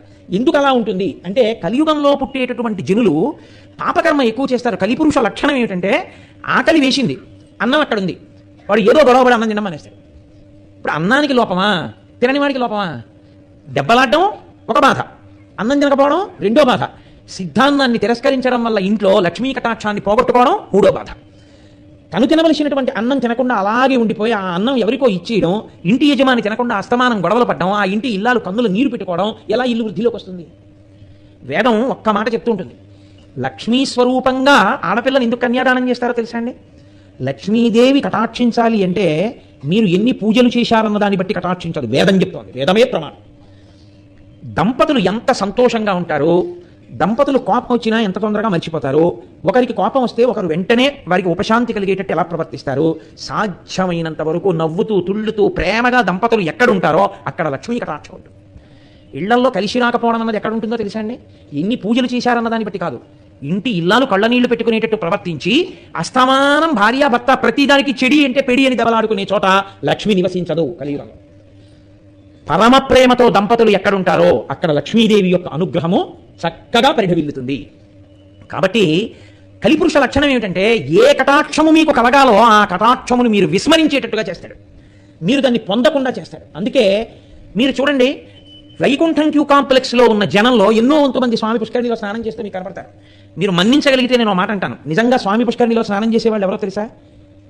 హాయిగా సౌకర్యవంతమైనటువంటి గీజర్ ఉన్న రూములు దొరకని వాళ్ళు అక్కడ స్నానం చేస్తారు. పాపం ఏమీ లేక మెట్ల మీద పడుకున్న వాళ్ళు ఉంటారే, వాళ్ళు చేస్తారు. అదే నేను అన్నది, వెంకటేశ్వర అనుగ్రహం అమాయకులకే అని. గీజర్ ఉన్న రూమ్ ఉందండి, ఏసీ ఉన్న రూమ్ ఉందండి అని వెతుక్కున్నవాడు పుష్కరిణికి ఎందుకు వస్తాడండి?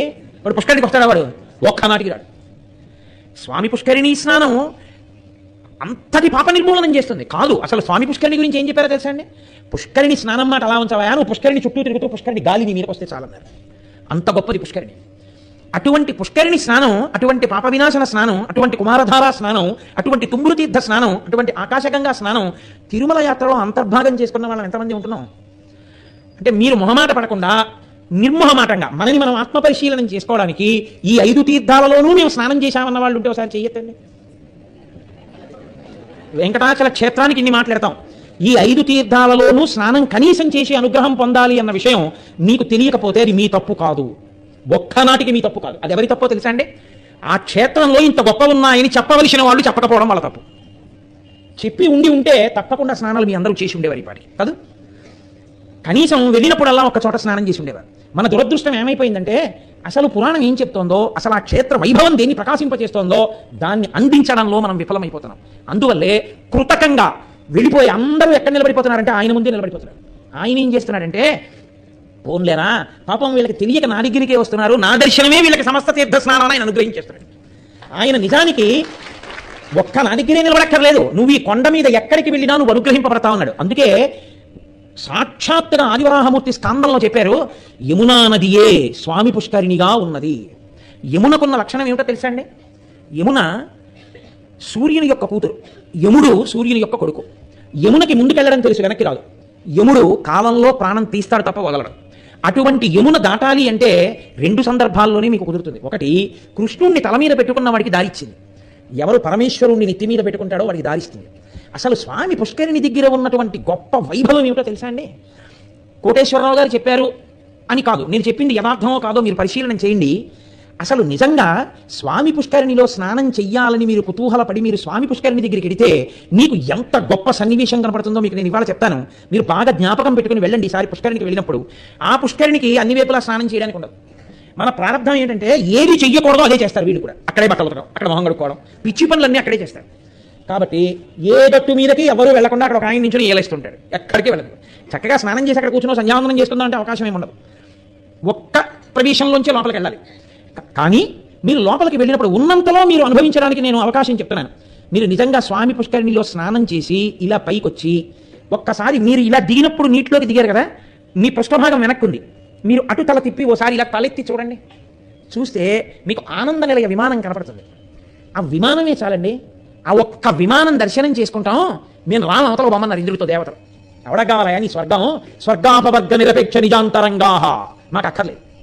మేము స్వర్గలోకానికి రాము, మేము ఇక్కడే ఉండిపోతాం. ఉండిపోయి మేము ఏం చేస్తామో తెలుసా? ఇక్కడ ఉండిపోతే రోజు ట్యాగ్ వేయించుకోవాలంత తొందరగా దర్శనం ఏం కాదంటావేమో, మాకు అక్కర్లా, మేము ఆ విమానం చూస్తూ ఉండిపోతాం అన్నారు. స్వర్గలోకం కన్నా విమాన దర్శనమే గొప్పది. అందున మీరు తెల్లవారుజాము సమయంలో ఆ పుష్కరిణిలోకి వెళ్ళి స్నానం చేసి అప్పుడు పెద్ద కలకలం ఉండదు, ప్రశాంతంగా ఉంటుంది, ఎవ్వరూ ఉండరు. మీరు బయటికి వచ్చి ఇలా తలెత్తి చూస్తే మెరిసిపోతున్నటువంటి ఆ పచ్చటి ఆనంద నిలయ విమానం కనపడుతుంది. ఆ ఆకాశం, ఆ మేఘాలు, ఆ పచ్చటి ఆనంద నిలయ విమానం, ఆ ఫ్లడ్ లైట్ల కాంతి దాని మీద పడి దాంట్లోంచి పైకి వస్తున్నటువంటి ఒక పసుపు వన్నె, మీరు దాన్ని చూసి ఇలా తల కిందకి దింపారనుకోండి, నమో వృక్షేభ్యో హరికేశాయోపవీతినే పుష్టానాం పతయే నమో నమో అన్నట్లుగా ఒక పెద్ద చెట్టు ఒకటి ఉంటుంది. ఆ మూలకి ఆ చెట్టుకి అరుగులు ఉంటాయి. బాగా తెల్లవారుజాము నడితే బహుశా మీరు ఆ అరుగు మీద కూర్చొని సంధ్యావందనం చేసుకోవచ్చు. లేదా మీరు చక్కగా ఎవ్వరూ మిమ్మల్ని ఇబ్బంది పెట్టరు. బాగా చీకటితో వెళ్ళాలి, ఒక్కరోజు నిద్రలేచి వెళ్ళలేమండి. వెళ్ళి మీరు ఆ ఆనంద నిలయ విమానం చూస్తూ ఆ వెంకటేశ్వరుని యొక్క అనుగ్రహాన్ని స్మరణ చేస్తుంటే కన్నుల నీరు కారుతూ ఆ ఆనంద నిలయ గోపురాన్ని చూస్తూ మీరు పొంగిపోవచ్చు. అసలు నేనంటాను, ఆ చెట్టు రూపంలో ఉన్నాడు వెంకటేశ్వరుడు. మీరు ఆ చెట్టు దగ్గర నుంచి కొంచెం యువతలకు వస్తే పైన శంకర భగవత్పాదులు 9 శిష్యులతో కూర్చుని ఉన్నటువంటి ఒక పెద్ద స్తూపం కనబడుతుంది. ఒరే, అక్కడ మీరు కానీ పక్కనున్న మెట్ల మించి పైకి ఎక్కారనుకోండి, మీరు లోపలికి వెళ్ళడానికి అవకాశం ఉండదు, తలుపేసేసి ఉంటుంది. 9 శిష్యులతో ఉంటారు శంకరాచార్యుల వారు. బహుశా ఎవరైనా ఇలా పుష్కరిణికి వచ్చి స్నానం చేసేవాళ్ళు ఉంటే జగద్గురువులు నిన్ను అనుగ్రహించడానికి సిద్ధంగా ఉన్నారని చెప్పడానికో ఏమో వెంకటేశ్వరుడు అక్కడ శంకర భగవత్పాదులు ఉంచాడు. శంకర భగవత్పాదుల యొక్క పాదములు రెండు కింద ఉంటాయి, ఆ పాదుకలు ఉంటాయి కింద, ఆ పిడితో సహా ఉంటాయి. మీరు చక్కగా తెల్లవారుజామున నిద్ర లేచి స్నానం చెయ్యగానే మొట్టమొదట జగద్గురువుల యొక్క పాదుకలకి మీ తల తాటించి, ఎందుకో తెలుసా అండి, జగద్గురు పాదుకలకి నమస్కారం చెయ్యాలంటే పైన చొక్కా బనీను ఉండకూడదు. మనం సహజ కవచకుండలాలతో పుట్టినట్టు ఒక్కనాటికి తీయం. స్నానం చేసేటప్పుడు తీయాలిగా, స్నానం చేసేటప్పుడు తీసేసి ఓ పొడిబట్ట కట్టుకుని ఉంటాడు కాబట్టి అప్పుడు జగద్గురువుల పాదుకలకు నమస్కారం చెయ్యడానికి కావలసిన యోగ్యత తనంత తాను సిద్ధిస్తుంది. మీకు ఇంకొక గొప్ప రహస్యం ఏమిటో తెలుసా అండి, పుష్కరిణి దగ్గర మీరు శంకర భగవత్పాదుల యొక్క పాదుకలకి తల తాటించి నమస్కరించి సదాశివ సమారంభాం శంకరాచార్య మధ్యమాం అస్మదాచార్య పర్యంతాం వందే గురు పరంపరాం అని మీ గురువు గారిని కూడా అక్కడ స్మరించి నమస్కరించి మీరు నిలబడితే మీకు ఉత్తర క్షణంలో వెంకటేశ్వర అనుగ్రహం. నేను ఆనందం అనుభవించేది వెంకటాచలంలో పుష్కరిణిలో తెల్లవారకట్ట అక్కడే కాబట్టి మీరు అక్కడ లక్ష్మీదేవిని చూసి నమస్కారం చేయొచ్చు. మీరు ఇలా బయటికి వచ్చి అలా తిరగగానే మీ ప్రమేయం లేకుండా మీ కుడి భుజం వైపుకి ఆదివరాహస్వామి ఉండి తిరుగుతారు. కాబట్టి మీరు ప్రదక్షిణంగా తిరిగి వస్తారు, ఆయనకి తిరిగి వచ్చి ఆయన గుళ్ళో కడతారు. స్నానం చెయ్యగానే ఆదివరాహస్వామి దర్శనం అవుతుంది. ఇప్పుడు ఆ అవకాశం అంతగా లేదు. మీ అదృష్టం బాగుంటే మీరు కొంచెం ముందుకు నడిస్తే బుద్ధిర్ యశో బలం ధైర్యం నిర్భయత్వ మరోగత అజాడ్యం వాక్పటత్వం చ హనుమత్ స్మరణాత్ భవేత్. వ్యాసరాయ ప్రతిష్ఠితమైనటువంటి హనుమ యొక్క దేవాలయం మీకు ఆ పుష్కరిణికి ఒక మూల కనబడుతుంది. కనీసం బయట నుంచి నమస్కారం చేసినా చాలు కదండి. పుష్కరిణి దగ్గరికి వెళ్ళి మీరు స్నానం చెయ్యాలని సంకల్పం చేస్తే ఖచ్చితంగా మీకు వెంకటేశ్వర అనుగ్రహం పరిపూర్ణంగా కలిగినట్టే. స్వామి పుష్కరిణి స్నానాన్ని తప్పకుండా మనం వినియోగించుకోవాలి. ఈశ్వరుడు మన కొరకు ఏర్పాటు చేసినటువంటి గొప్ప వ్యవస్థ అది. ఉన్మాదులను కూడా ఘటికాచల మహాత్మ్యంలో తెనాలి రామకృష్ణగా వెంటాడు. ఆ స్వామి పుష్కరిణి స్నానం ఉన్మాదులకు కూడా ఉపశాంతినివ్వగలదు. అంత గొప్ప పుష్కరిణి ఆ పుష్కరిణి. కాబట్టి స్వామి పుష్కరిణి స్నానావకాశాన్ని తప్పకుండా మనం వినియోగించుకోవాలి. అటువంటి తీర్థములు ఎన్నున్నాయో. అలాగే ఆ యమునయే ఆ పుష్కరిణి అయి ఉన్నది కాబట్టి మీరు వెనక ఆనంద నిలయాన్ని చూసి ఒక్కసారి నమస్కారం చెయ్యగానే మీకు అబ్బా ఆ పచ్చటి కాంతి, ఆ శంకరాచార్యుల వారి పాదుకలు, ఆ లక్ష్మీదేవి, ఆదివరాహమూర్తి ఒక్కసారి నిలబడి అవన్నీ చూసి మీరు మునక వేశారనుకోండి, ఆ స్మరణలే మీ తలలో ఉంటాయి. మీరు తలలో అది పెట్టుకుని యమునలో మునక వెయ్యగానే, అది యమున అని చెప్తున్నాడు కాబట్టి స్వామి, మునక వెయ్యగానే ఇక మళ్ళీ మీరు పుట్టవలసిన అవసరం లేకుండా కాలము మీకు దారిచ్చేస్తుంది. కాబట్టి మోక్షమును పొందడానికి అది యమున అయింది అంటే ఆ రకంగా దాని ఒడ్డుకు వచ్చి చేరే అన్ని. దానిలో ఎంతమంది మహాత్ములు స్నానం చేశారు. మహాత్ములు ఏమండి, అసలు బహుశా వెంకటాచల క్షేత్రంలో అన్ని ఉత్సవాల తర్వాత అంతమంది మధ్యలో స్వామివారే వచ్చి స్నానం చేసే క్షేత్రం అది. ఆయనతోనే కలిసి ములగక్కర్లేదు, ఆయన ములిగిన చోట మీరు తర్వాత ములిగినా చాలదా? ఏమో మీకు ముందే మహానుభావుడు ములిగున్నాడో అక్కడ. కాబట్టి అటువంటి జలముల యందు స్నానం చేసేటటువంటి భాగ్యాన్ని మాత్రం ఎన్నడూ పోగొట్టుకోకూడదు. కాబట్టి వెంకటాచల క్షేత్రమునందు అంత అద్భుతమైనటువంటి వ్యవస్థని ఈశ్వరుడు ఏర్పాటు చేసి ఉన్నాడు. అందుకే కలవు వెంకటనాయక అనడానికి కారణం కేవలం వెంకటేశ్వర స్వామి అంటే కామితార్థములను ఇచ్చేవాడే అంటే అది కించిత్ బాధాకరంగా ఉంటుంది. అంటే అలా అనద్దు అని నేను అనను. ఆర్తో జిజ్ఞాసురర్థార్థి జ్ఞానీచ భరతశభ అని ఆయనే చెప్పుకున్నాడు. 4 రకాలైనటువంటి భక్తులు నా పాదములే పట్టుకుంటున్నారయా అని ఆయనే చెప్పాడు. ఆయనే అనుగ్రహించడానికి సిద్ధంగా ఉన్నప్పుడు కాదు అనడానికి నేనెంతటి వాణ్ణి. కానీ మీరు ఆ క్షేత్ర వైభవాన్ని ఆధారం చేసుకుని కలియుగంలో పరమేశ్వరుని యొక్క పాదములను ధ్యానమునందు దర్శనం చేసి వేదము ఎలా చెప్పిందో అటువంటి జీవనం చేసి భక్తితో కూడినటువంటి కర్మాచరణము చేత చిత్త మాలిన్యమును తొలగించుకుని తత్కారణము చేత జ్ఞానసిద్ధిని పొంది ఆ జ్ఞానము వలన మోక్షమును పొందగలిగినటువంటి స్థితికి చేరగలిగినటువంటి వాళ్ళు ఎంతమంది ఉంటారు. అందుకే ఈశ్వరుడు ఎప్పుడూ 20-30 మార్కులే రావడం తప్ప 35 మార్కులు తెచ్చుకోలేని వాడికి ప్రభుత్వమే 5 మార్కులు ఇచ్చి పాస్ చేసేసినట్టు ఆయనే అక్కడ స్వామి పుష్కరిణిని, పాప వినాశనాన్ని, ఆకాశగంగని, ఆదివరాహస్వామిని ఇన్నిటిని ఏర్పాటు చేశాడు. ఆ వైభవాన్ని, ఆయన అనుగ్రహాన్ని మీరు స్మరించడానికి మీకు వెంకటాచల క్షేత్రంలో ఇవన్నీ సావకాశములే. మీరు నన్ను నమ్మండి, చచ్చిపోయినటువంటి శవానికి కేవలం త్వక్ అంటే తోలు, ఎముకలు అవి మాత్రమే ఉన్నాయి. ఒకప్పుడు స్కంద పురాణంలో దాని గురించి వివరణ ఉంది. ఆ శరీరాన్ని తీసుకొచ్చారు కొండ మీద ఒకప్పుడు. అంటే నా ఉద్దేశం అలా తీసుకెళ్ళవచ్చు అని కాదు, వెంకటేశ్వరుని ఆజ్ఞ మేరకు తీసుకెళ్లారు ఒకప్పుడు. కూర్ముడు అని నాకు జ్ఞాపకం ఉంటే ఆ పేరు ఖచ్చితంగా కూర్ముడి అనుకుంటున్నాను. ఆయన బ్రాహ్మణుడు. ఆయన కాశీక్షేత్ర దర్శనానికి వెడుతూ గర్భిణి అయినటువంటి భార్యని తొండమాన్ చక్రవర్తికి అప్పచెప్పాడు. నేను తిరిగి వచ్చే వరకు నా భార్యని, కొడుకుని జాగ్రత్తగా చూస్తుండండి, గర్భిణి నడవలేదు, నేను కాశీ నడిచి వెళ్తున్నాను, పితృదేవతల యొక్క అస్థికలు అందులో కలిపి వస్తాను అని వెళ్ళాడు. ఆయన తిరిగి వచ్చే లోపల ఆవిడ బ్రాహ్మణుడి భార్య కనుక జాగ్రత్తగా రక్షించమని ఓ ఇంట్లో పెట్టి చుట్టూ రక్షణ ఏర్పాట్లు చేశాడు. ఏదో కొంత సంభావనలు ఏర్పాటు చేశాడు. అందులో మనం చూస్తుంటాం కదా అనుకున్నాడు రాజు. ఆయన విస్మరించాడు, మర్చిపోయాడు. ఆవిడికి ప్రసవం అయిపోయింది, అక్కడ తినడానికి ఉన్న పదార్థాలు అయిపోయాయి, ఆవిడ చనిపోయింది, ఆ పిల్లవాడు చనిపోయాడు, గర్భంలోంచి బయటికి వచ్చినటువంటి శిశువు చచ్చిపోయింది, ఆ శరీరం కుళ్ళిపోయింది, మాంసం అంతా కూడా ఇంకిపోయి ఎముకల మీద తోలు కుళ్ళిపోయి మిగిలిపోయింది. ఆ స్థితిలో ఈ బ్రాహ్మణుడు తిరిగి వచ్చాడు. తిరిగి వచ్చి తొండమాన్ చక్రవర్తిని అడిగాడు, నా భార్యా బిడ్డలు ఎలా ఉన్నారని. కమండలంలో గంగా నదిలో ఆయన ఒక కాయని ఒక దాన్ని బట్ట యందు మూట కట్టి గంగలో వేసి కమండలంలో బట్టి తీసుకొచ్చి దాన్ని బహుకరించాడు మహారాజు. గంగలో నిల్వ చేసిన కాయ నీకు బహుకరిస్తున్నాను అంటే గంగ ఎంత గొప్పదో మీరు ఆలోచించండి. ఈ కాయ నేను ఇస్తున్నాను, స్వీకరించు, నా భార్య బిడ్డలు ఎలా ఉన్నారని అడిగాడు. అప్పుడు గుర్తొచ్చేది తొండమాన్ చక్రవర్తి. గుర్తొచ్చి, ఏమయ్యా నీ భార్య చాలా కులాసాగా ఉంది, నీ కొడుకు పుట్టాడు, చాలా సంతోషకరమైన విషయం, వాళ్ళు వెంకటాచలం కొండ మీదకి వెళ్ళారు, మీరు విశ్రాంతి తీసుకోండి వచ్చేస్తారన్నాడు. అని భటుల్ని పిలిచి చూసి రెండు రావిడ ఎలా ఉందో అన్నాడు. వీళ్ళు వెళ్ళి చూసేటప్పటికి చచ్చిపోయి కుళ్ళిపోయిన శవాలు ఉన్నాయి. వాళ్ళు వచ్చి చెప్పారు, ఎక్కడ బ్రాహ్మణుడి శాపవాకు విడిచిపెడతాడో అని భయపడినటువంటి తొండమాన్ చక్రవర్తి ఇప్పటికీ కపిలతీర్థం దగ్గర నుంచి నృసింహ గుహ ఉంది, ఆ సొరంగ మార్గం. ఆ సొరంగ మార్గం వెంకటేశ్వర స్వామి వారి ఆకులు పరిచి చూపించారు ఒకప్పుడు కళ్ళలో తొండమాన్ చక్రవర్తికి.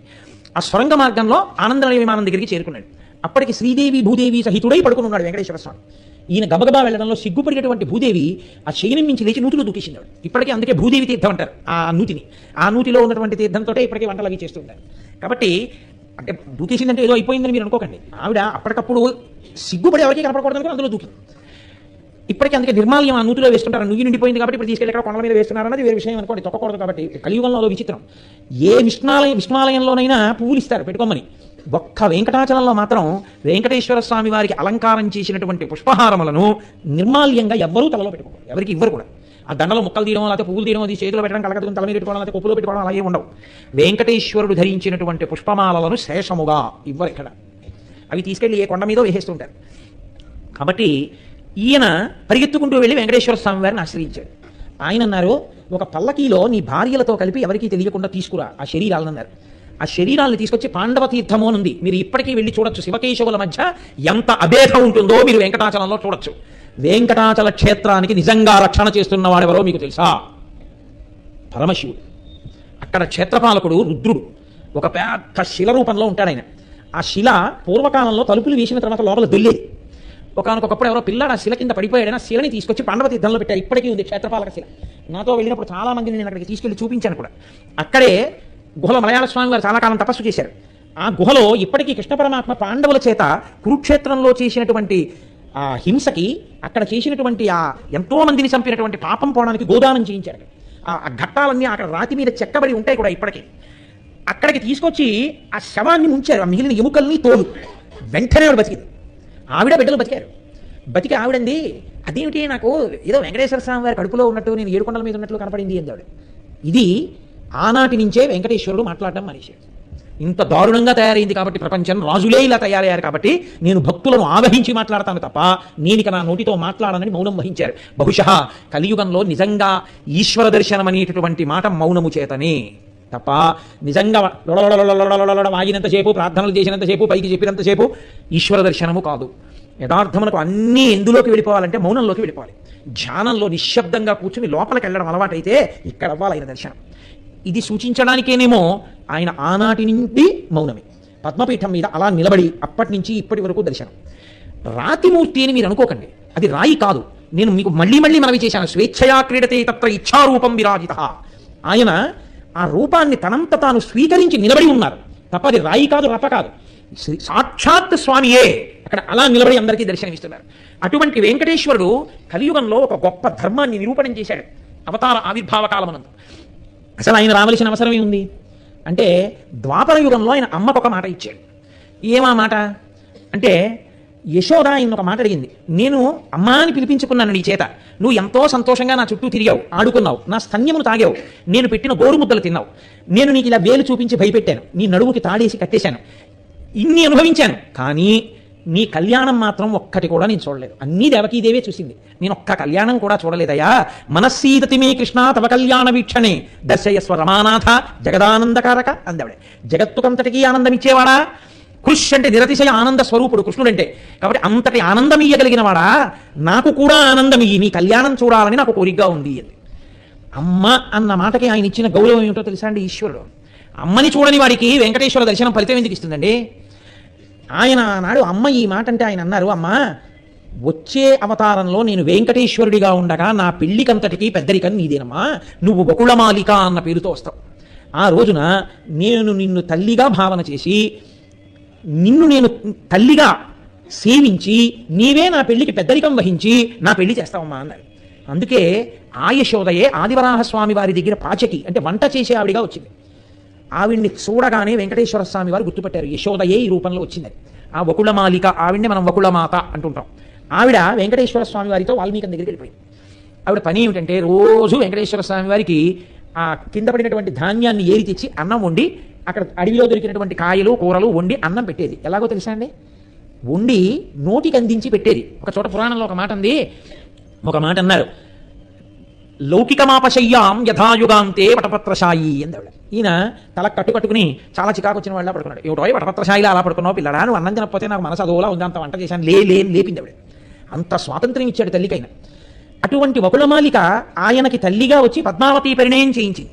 పద్మావతి పరిణయంలో కూడా ఆయన ఎంత ధర్మం చూపించాడో తెలుసా అండి. కలియుగంలో పద్మావతీదేవిగా వేరొకరు ఉంటారని మీరు అనుకోకండి. అమ్మవారే ఇంద్రుడు అమ్మవారి దర్శనం చేశాడు ఒకప్పుడు. దర్శనం చేస్తే ఇంద్రుడికి ఆవిడ దర్శనం ఇచ్చి ఆవిడ యథార్థ స్వరూపాన్ని చూపించింది లక్ష్మీదేవి. లక్ష్మి అంటే ఎప్పుడు వైకుంఠంలో ఉండేది కాదు. ఆవిడ కైలాసే పార్వతీ పంచ క్షీరోధే సింధుకన్యకా స్వర్గే చ స్వర్గలక్ష్మిస్తం మర్చలక్ష్మిశ్చ భూతలే. ఆవిడ గోలోకే రాధికా స్వయం రాసే రాసేశ్వరీ పంచ బృందావనే రాజ్యలక్ష్మి రాజగేహే గృహలక్ష్మి గృహే. ఆవిడ వైకుంఠంలో లక్ష్మీదేవిగా ఉన్నది, బ్రహ్మలోకంలో సరస్వతిగా ఉన్నది, గోలోకంలో రాధగా ఉన్నది, చిట్ట చివరికి ప్రతి ఇంటిలో ఇల్లాలుగా ఉన్నది ఆ లక్ష్మీదేవియే. ఎక్కడో లక్ష్మిని చూడడం కాదు, ఇప్పుడు ఇదిగో నా కంటి ముందు ఉన్నటువంటి ఈ తల్లులందరూ లక్ష్మీదేవియే. సహస్రశీర్షవదన ఇన్ని ముఖాలతో లక్ష్మీదేవి సభలో కూర్చుంది. కాబట్టి అటువంటి లక్ష్మీ స్వరూపం ఏముందో ఆ లక్ష్మీ స్వరూపమే ఆయా విభూతుల చేత అన్ని రూపాలతో అన్ని నామాలతో ప్రకాశిస్తుంటుంది. ఆ శక్తి స్వరూపమే. అందుకే మీరు చూడండి, ఆవిడ పేరే నవదుర్గాం మహాకాళీం బ్రహ్మ విష్ణు శివాత్మికాం అంటుంది లక్ష్మీ అష్టోత్తరం. నవదుర్గలు ఒకటి, మహాకాళి ఒకటి కాదు, ఆవిడే ఈవిడే ఆవిడ, అన్నీ ఆవిడే అయి ఉంటుంది. గిర్దేవతేతి గరుడధ్వజ సుందరేతి శాకాంబరేతి శిశిశేఖర వల్లభేతి సృష్టి స్థితి ప్రళయకైలుచు సంస్థితాయై తస్మై నమస్త్రిభువనైక గురోస్తరుణ్యై అని శంకర భగవత్పాదులు స్తోత్రం చేస్తే లక్ష్మీదేవి అనుగ్రహించలేదా? అమ్మ నువ్వే సృష్టికర్త యొక్క శక్తివి, నువ్వే స్థితికర్త యొక్క శక్తివి, నువ్వే ప్రళయకర్త యొక్క శక్తి అన్నారు. కనపడిందా లేదా? దర్శనం ఇచ్చిందా? బంగారు శక్తులు కురిపించిందా లేదా? కురిపించింది ఆవిడ. అది ఆవిడ యథార్థ స్వరూపం. అటువంటి తల్లి పద్మావతిగా వచ్చింది. ఎందుకు వచ్చిందో తెలుసా అండి? కుశధ్వజుడు అని ఒక ముని, ఆ ఋషి, ఆయనకి వేదం అంటే ప్రాణం. వేదము అన్న మాటకు అర్థం ఏంటంటే కేవల మంత్రం కాదు, స్వరం ప్రధానం. స్వరంతో చెప్పినది ఏదో అదే వేదమంత్రం. స్వరభంగం చేసింది వేదమంత్రం కాదు. ఉదాత్త అనుదాత్త స్వరితముతో చదవాలి. అలా చదివినది ఏది ఉందో అది మాత్రమే వేదం. అందుకే పుస్తకం చదివి వేదం నేర్చుకోరు, గురుముఖత నేర్చుకుంటారు. శృతి అని పేరు. అందుకే శ్రోత్రేంద్రియముతో చెవి ద్వారా స్వరాన్ని గురువు దగ్గర విని ఆ స్వరంతో పలుకుతారు. అటువంటి వేదం అంటే ఆయనకి ప్రాణం. ఆ వేదమే అమ్మవారిగా రావాలి, ఆ వేదమే లక్ష్మిగా రావాలి. ఈశ్వరుడి ఊపిరి వేదం కాబట్టి వేదమే అమ్మవారిగా వస్తుంది, ఆవిడే లక్ష్మిగా ఉంటుంది, ఆవిడే సీతగా ఉంటుంది. ఆయన ఆ వేదమంత్రాలని పారవశ్యంతో వల్లెవేస్తున్నాడు ఈశ్వరుడి ముందు కూర్చుని. ఆయన యొక్క భక్తిని చూసి వేదమే ఒక పిల్ల రూపాన్ని ధరించి వచ్చి పక్కన ఉన్నటువంటి కుశ అంటే దర్భల మీద పడుకుంది. ఆయన వల్లెవేసి ఆ సంతోషంలోంచి ఒక్కసారి బహిర్ముఖుడై ఇలా చూశాడు. ఓ చిన్న పిల్ల కనపడింది. అయ్యో నిజం. ఆమెను చూసి ఓ వేదమే ఈ పిల్లగా వచ్చిందని ఎత్తి ఒళ్ళో పెట్టుకుని పరమ ప్రేమతో వేదాన్ని ఎంత ప్రేమగా చూసుకున్నాడో అంత ప్రేమగా ఈ పిల్లకి వేదవతి అని పేరు పెట్టి పెంచాడు. ఇప్పుడు ఈ పిల్ల పెరిగి పెద్దదై వేదము ఎవరికి చెందినది? వేదం ఇప్పుడు ఈశ్వరుడి ఊపిరి. ఆ పిల్లంది, నేను శ్రీ మహావిష్ణువుకి ఇల్లాలని కావాలనుకుంటున్నాను అంటే ఆయన అన్నాడు, అమ్మా విష్ణువుకి నిన్ను ఇల్లాలని చేయగలవాలని కాను నేను, నీవే విష్ణువుకి ఇల్లాలివి కావాలి, ఆయన గురించి తప్పించి ఆయన అనుగ్రహించి నిన్ను ఇల్లాలుగా స్వీకరిస్తారని. కాబట్టి ఆ వేదవతి తపస్సు చేస్తుంది. ఆవిడ ఈశ్వరుడికి చెందినదే కానీ పరాయివాడికి ఎందుకు చెందుతుందండి? ధూర్తుడైన రావణుడు పుష్పక విమానం మీద వెళ్ళిపోతూ హిమవత్ పర్వతం మీద తపస్సు చేసుకుంటున్నటువంటి ఆవిడ్ని చూశాడు. ఆయన చూసేది ఈ కంటికి నదరగా కనపడిందా లేదా? ఆయనకి లోపల విచారణ ఎందుకు? కాబట్టి నువ్వు చాలా అందంగా ఉన్నావు, నిన్ను నేను అనుభవించాలన్నాడు. ఆవిడ మీద పడబోయాడు. ఆవిడ ఆగ్రహించి అక్కడే ఉన్నటువంటి ఒక పెద్ద దావానంలోకి దూకేసి శరీరాన్ని విడిచిపెట్టేసి, నువ్వు నన్ను స్పృశించావు కాబట్టి నేను ఈ శరీరంతో ఉండను, కామార్తుడవై కనపడినటువంటి ప్రతి ఆడదాని మీద చెయ్యి వేస్తున్నావు కనుక నీ కామము వలన ఒక మహాపతివ్రత కారణముగా నీ వంశమంతా నశించిపోవుగాక అని శపించింది. అది వేదం యొక్క శాపం. కాబట్టి ఇప్పుడు శపించిన తల్లి శరీరాన్ని విడిచిపెట్టింది. అగ్నిహోత్రంలో పడిపోయిన ఆ తల్లిని తీసుకెళ్లి అగ్నిహోత్రుడు స్వాహాదేవికి ఇచ్చాడు భార్యకి. ఈమె మహాతల్లి, వేదమే ఈవిడ రూపాన్ని పొందింది, నీ దగ్గర ఉంచాను. అగ్నిహోత్రం ఏం చేస్తుందండి? ఆయనకి వేదంతో అనుబంధమే. స్వరంతో మీరు హవిస్సిస్తే ఆయన పట్టుకెళ్ళి దేవతలకు ఇస్తారు. స్వరం తప్పితే ఆయన ఎలా తీసుకెళ్తారు? ఆ మంత్రాన్ని ఆయన ఒప్పుకోడు. అగ్నిహోత్రుడు పెద్ద బ్రాహ్మణుడు. కాబట్టి ఇప్పుడు ఆయన తన భార్య స్వాహాదేవికి ఇచ్చి ఆ పిల్లనట్టే పెట్టమన్నాడు. ఆ పిల్లని ఆవిడ పెంచి పెద్ద చేస్తాం. ఒకానొకప్పుడు సీతాదేవిని రావణాసుడు అపహరించి తీసుకుపోతుంటే అగ్నిహోత్రుడు ఆ మార్గంలో వచ్చి రావణుడిని చూసి, అవునులే కామంతో కన్నులు మూతలు పడిపోయిన నీకు నేను ఎలా కనబడతానన్నాడు. ఏమంత మాట అన్నావు అన్నాడు. ఆయన అన్నాడు, నీవు మారీచుడితో మాట్లాడుతున్నప్పుడే ఎక్కడ ఎవరు ఏది మాట్లాడుకుంటున్నా వినగలిగినటువంటి ప్రజ్ఞని ఋషుల చేత పొందినటువంటి రామచంద్రమూర్తి నువ్వు వేసిన ప్రణాళిక భగ్నం చేయడం కోసమని సీతని తెచ్చి నా దగ్గర పెట్టి మాయాసీతని పర్ణశాలలో పెట్టాడు. నువ్వు ఆ మాయాసీతని పట్టుకెడుతున్నాడు. ఎంత ఉపకారం చేశావయ్యా అని అసలు సీతమ్మని అగ్నిహోత్రుడికి ఇచ్చి మాయాసీత రూపంలో వేదవతిని తన రథం మీద పెట్టి ఆయన తీసుకెళ్ళాడు. ఆవిడ శాపం కదండి, ఆవిడ వల్లనే కదా పోవాలి ఇప్పుడు రావణాసుడి వంశం. తీసుకెళ్ళి ఆవిడని శిశుపావృక్షం కింద పెట్టాడు. ఆవిడని బాధలు పెట్టిన కారణం చేత రావణాసురుని యొక్క వంశం అంతా నశించిపోయింది. ఆఖరణ రామచంద్రమూర్తి త్రికాల వేది కనుక అగ్ని ప్రవేశం చేయించారు సీతమ్మని. అంటే ఆ వేదవతి మళ్ళీ తండ్రి దగ్గరికి వెళ్ళింది. అగ్నిహోత్రుడు ఇప్పుడు తన దగ్గర ఉన్న సీతమ్మని వేదవతిని ఇద్దరిని తీసుకొచ్చి సీత స్థానంలో కష్టాలు పడింది కాబట్టి ఈమెను కూడా నువ్వు పరిగ్రహించు భార్యగా అన్నాడు. అంటే రాముడు అన్నాడు, ఇది నరుడిగా ఉన్న అవతారం, రామో భిర్నాభిభాషతే, 2 మాటలు లేవు, ఒక్కతే భార్య, కాబట్టి నేను స్వీకరించాను. వచ్చే అవతారంలో ఈవిడ్ని స్వీకరిస్తాను, ఈవిడ్ని స్వీకరించడానికి అవతారాన్ని తీసుకుంటాను. కాబట్టి ఇప్పుడు ఈ వేదవతిని మళ్ళీ అగ్నిహోత్రుడు తీసుకెళ్ళాడు. ఆ వేదవతి మళ్ళీ అయోనిజగా ఆకాశరాజుకి కూతురుగా పద్మావతిగా పుట్టింది. ఇప్పుడు ఈ పద్మావతి పరిణయం కోసం వెంకటేశ్వర అవతారం రావాలి. ఇచ్చిన మాట నిలబెట్టుకోవడం ఎంత కష్టమో నిరూపిస్తుంది వెంకటేశ్వర అవతారం. మాట తప్పడానికి ఇవ్వడం చాలా తేలిక, ఇచ్చిన మాట నిలబెట్టుకోవాలనుకున్న వాడితో మాట చెప్పించడం ఎంత కష్టంగా ఉంటుందో, మాట ఎంత గొప్పదో తెలుసుకుని ప్రవర్తించడం ఎంత గొప్పదో ఆ అవతారం నిరూపించింది. అమ్మ కోరిక తీరాలి, అవతల పద్మావతి పరిణయము జరగాలి. రెండూ జరగడం కోసం ఆయన ఎంచుకున్న మార్గం వెంకటేశ్వర అవతారంగా వచ్చి వకుళమాతని తన తల్లిగా స్వీకరించాడు. దానికోసం ఇచ్చిన మాట నిలబెట్టుకోవడం అన్నది ఎంత కష్టమో చూపించాడండి మహానుభావుడు. ఆయన కర్మ, ఆయనేమో కొండ మీద ఉన్నాడు. ఆయన ఎవరో ఎలా తెలుస్తుంది రాజుగారికి? రాజుగారి కూతురు పద్మావతి, ఆకాశరాజు కూతురు. పద్మావతిని తాను చేపట్టి తీరాలి. పద్మావతిని చేపట్టడం కోసమని ఆఖరికి వెంకటేశ్వరుడు సోది చెప్పి ఆవిడ కింద మారిపోయాడు. అంటే త్రికాల వేదులైన వారు ఏది చెప్తారో దాని మీద మనకు బాగా నమ్మకం. చిలక చెప్పనివ్వండి, నాకు ఎన్నో ఫోన్లు వస్తుంటాయి, నాకు ఎవరో ఏమండి ఏదో పెళ్ళవదు ఇలా చేయమన్నారండి, నేను అలా చెయ్యాలా అండి అంటుంటారు. ఎవరో ఏదో చెప్తుంటాడు. మనకి లోకంలో అన్నిటికన్నా ప్రమాణం ఇది అంటే ఎవరో ఏదో చెప్పిన మాటే మనకి ప్రధానం. శాస్త్రాన్ని ఆధారం చేసుకుని చెప్పిన వాడి కన్నా నేను ఏదో భూత భవిష్యత్తుమాన కాలంలో చెప్పగలని చెప్పేసినాడు వాడు ఇలా చూసి, ఓ అమ్మ బాబోయ్ పంప ములిగిపోతోంది, వచ్చే నెలలో మీ ఆయనకి నడువు సంబంధంగా చాలా ఇబ్బంది వస్తుంది, రోజు 2 సార్లు మినువులు చేయండి అన్నాడు అనుకోండి.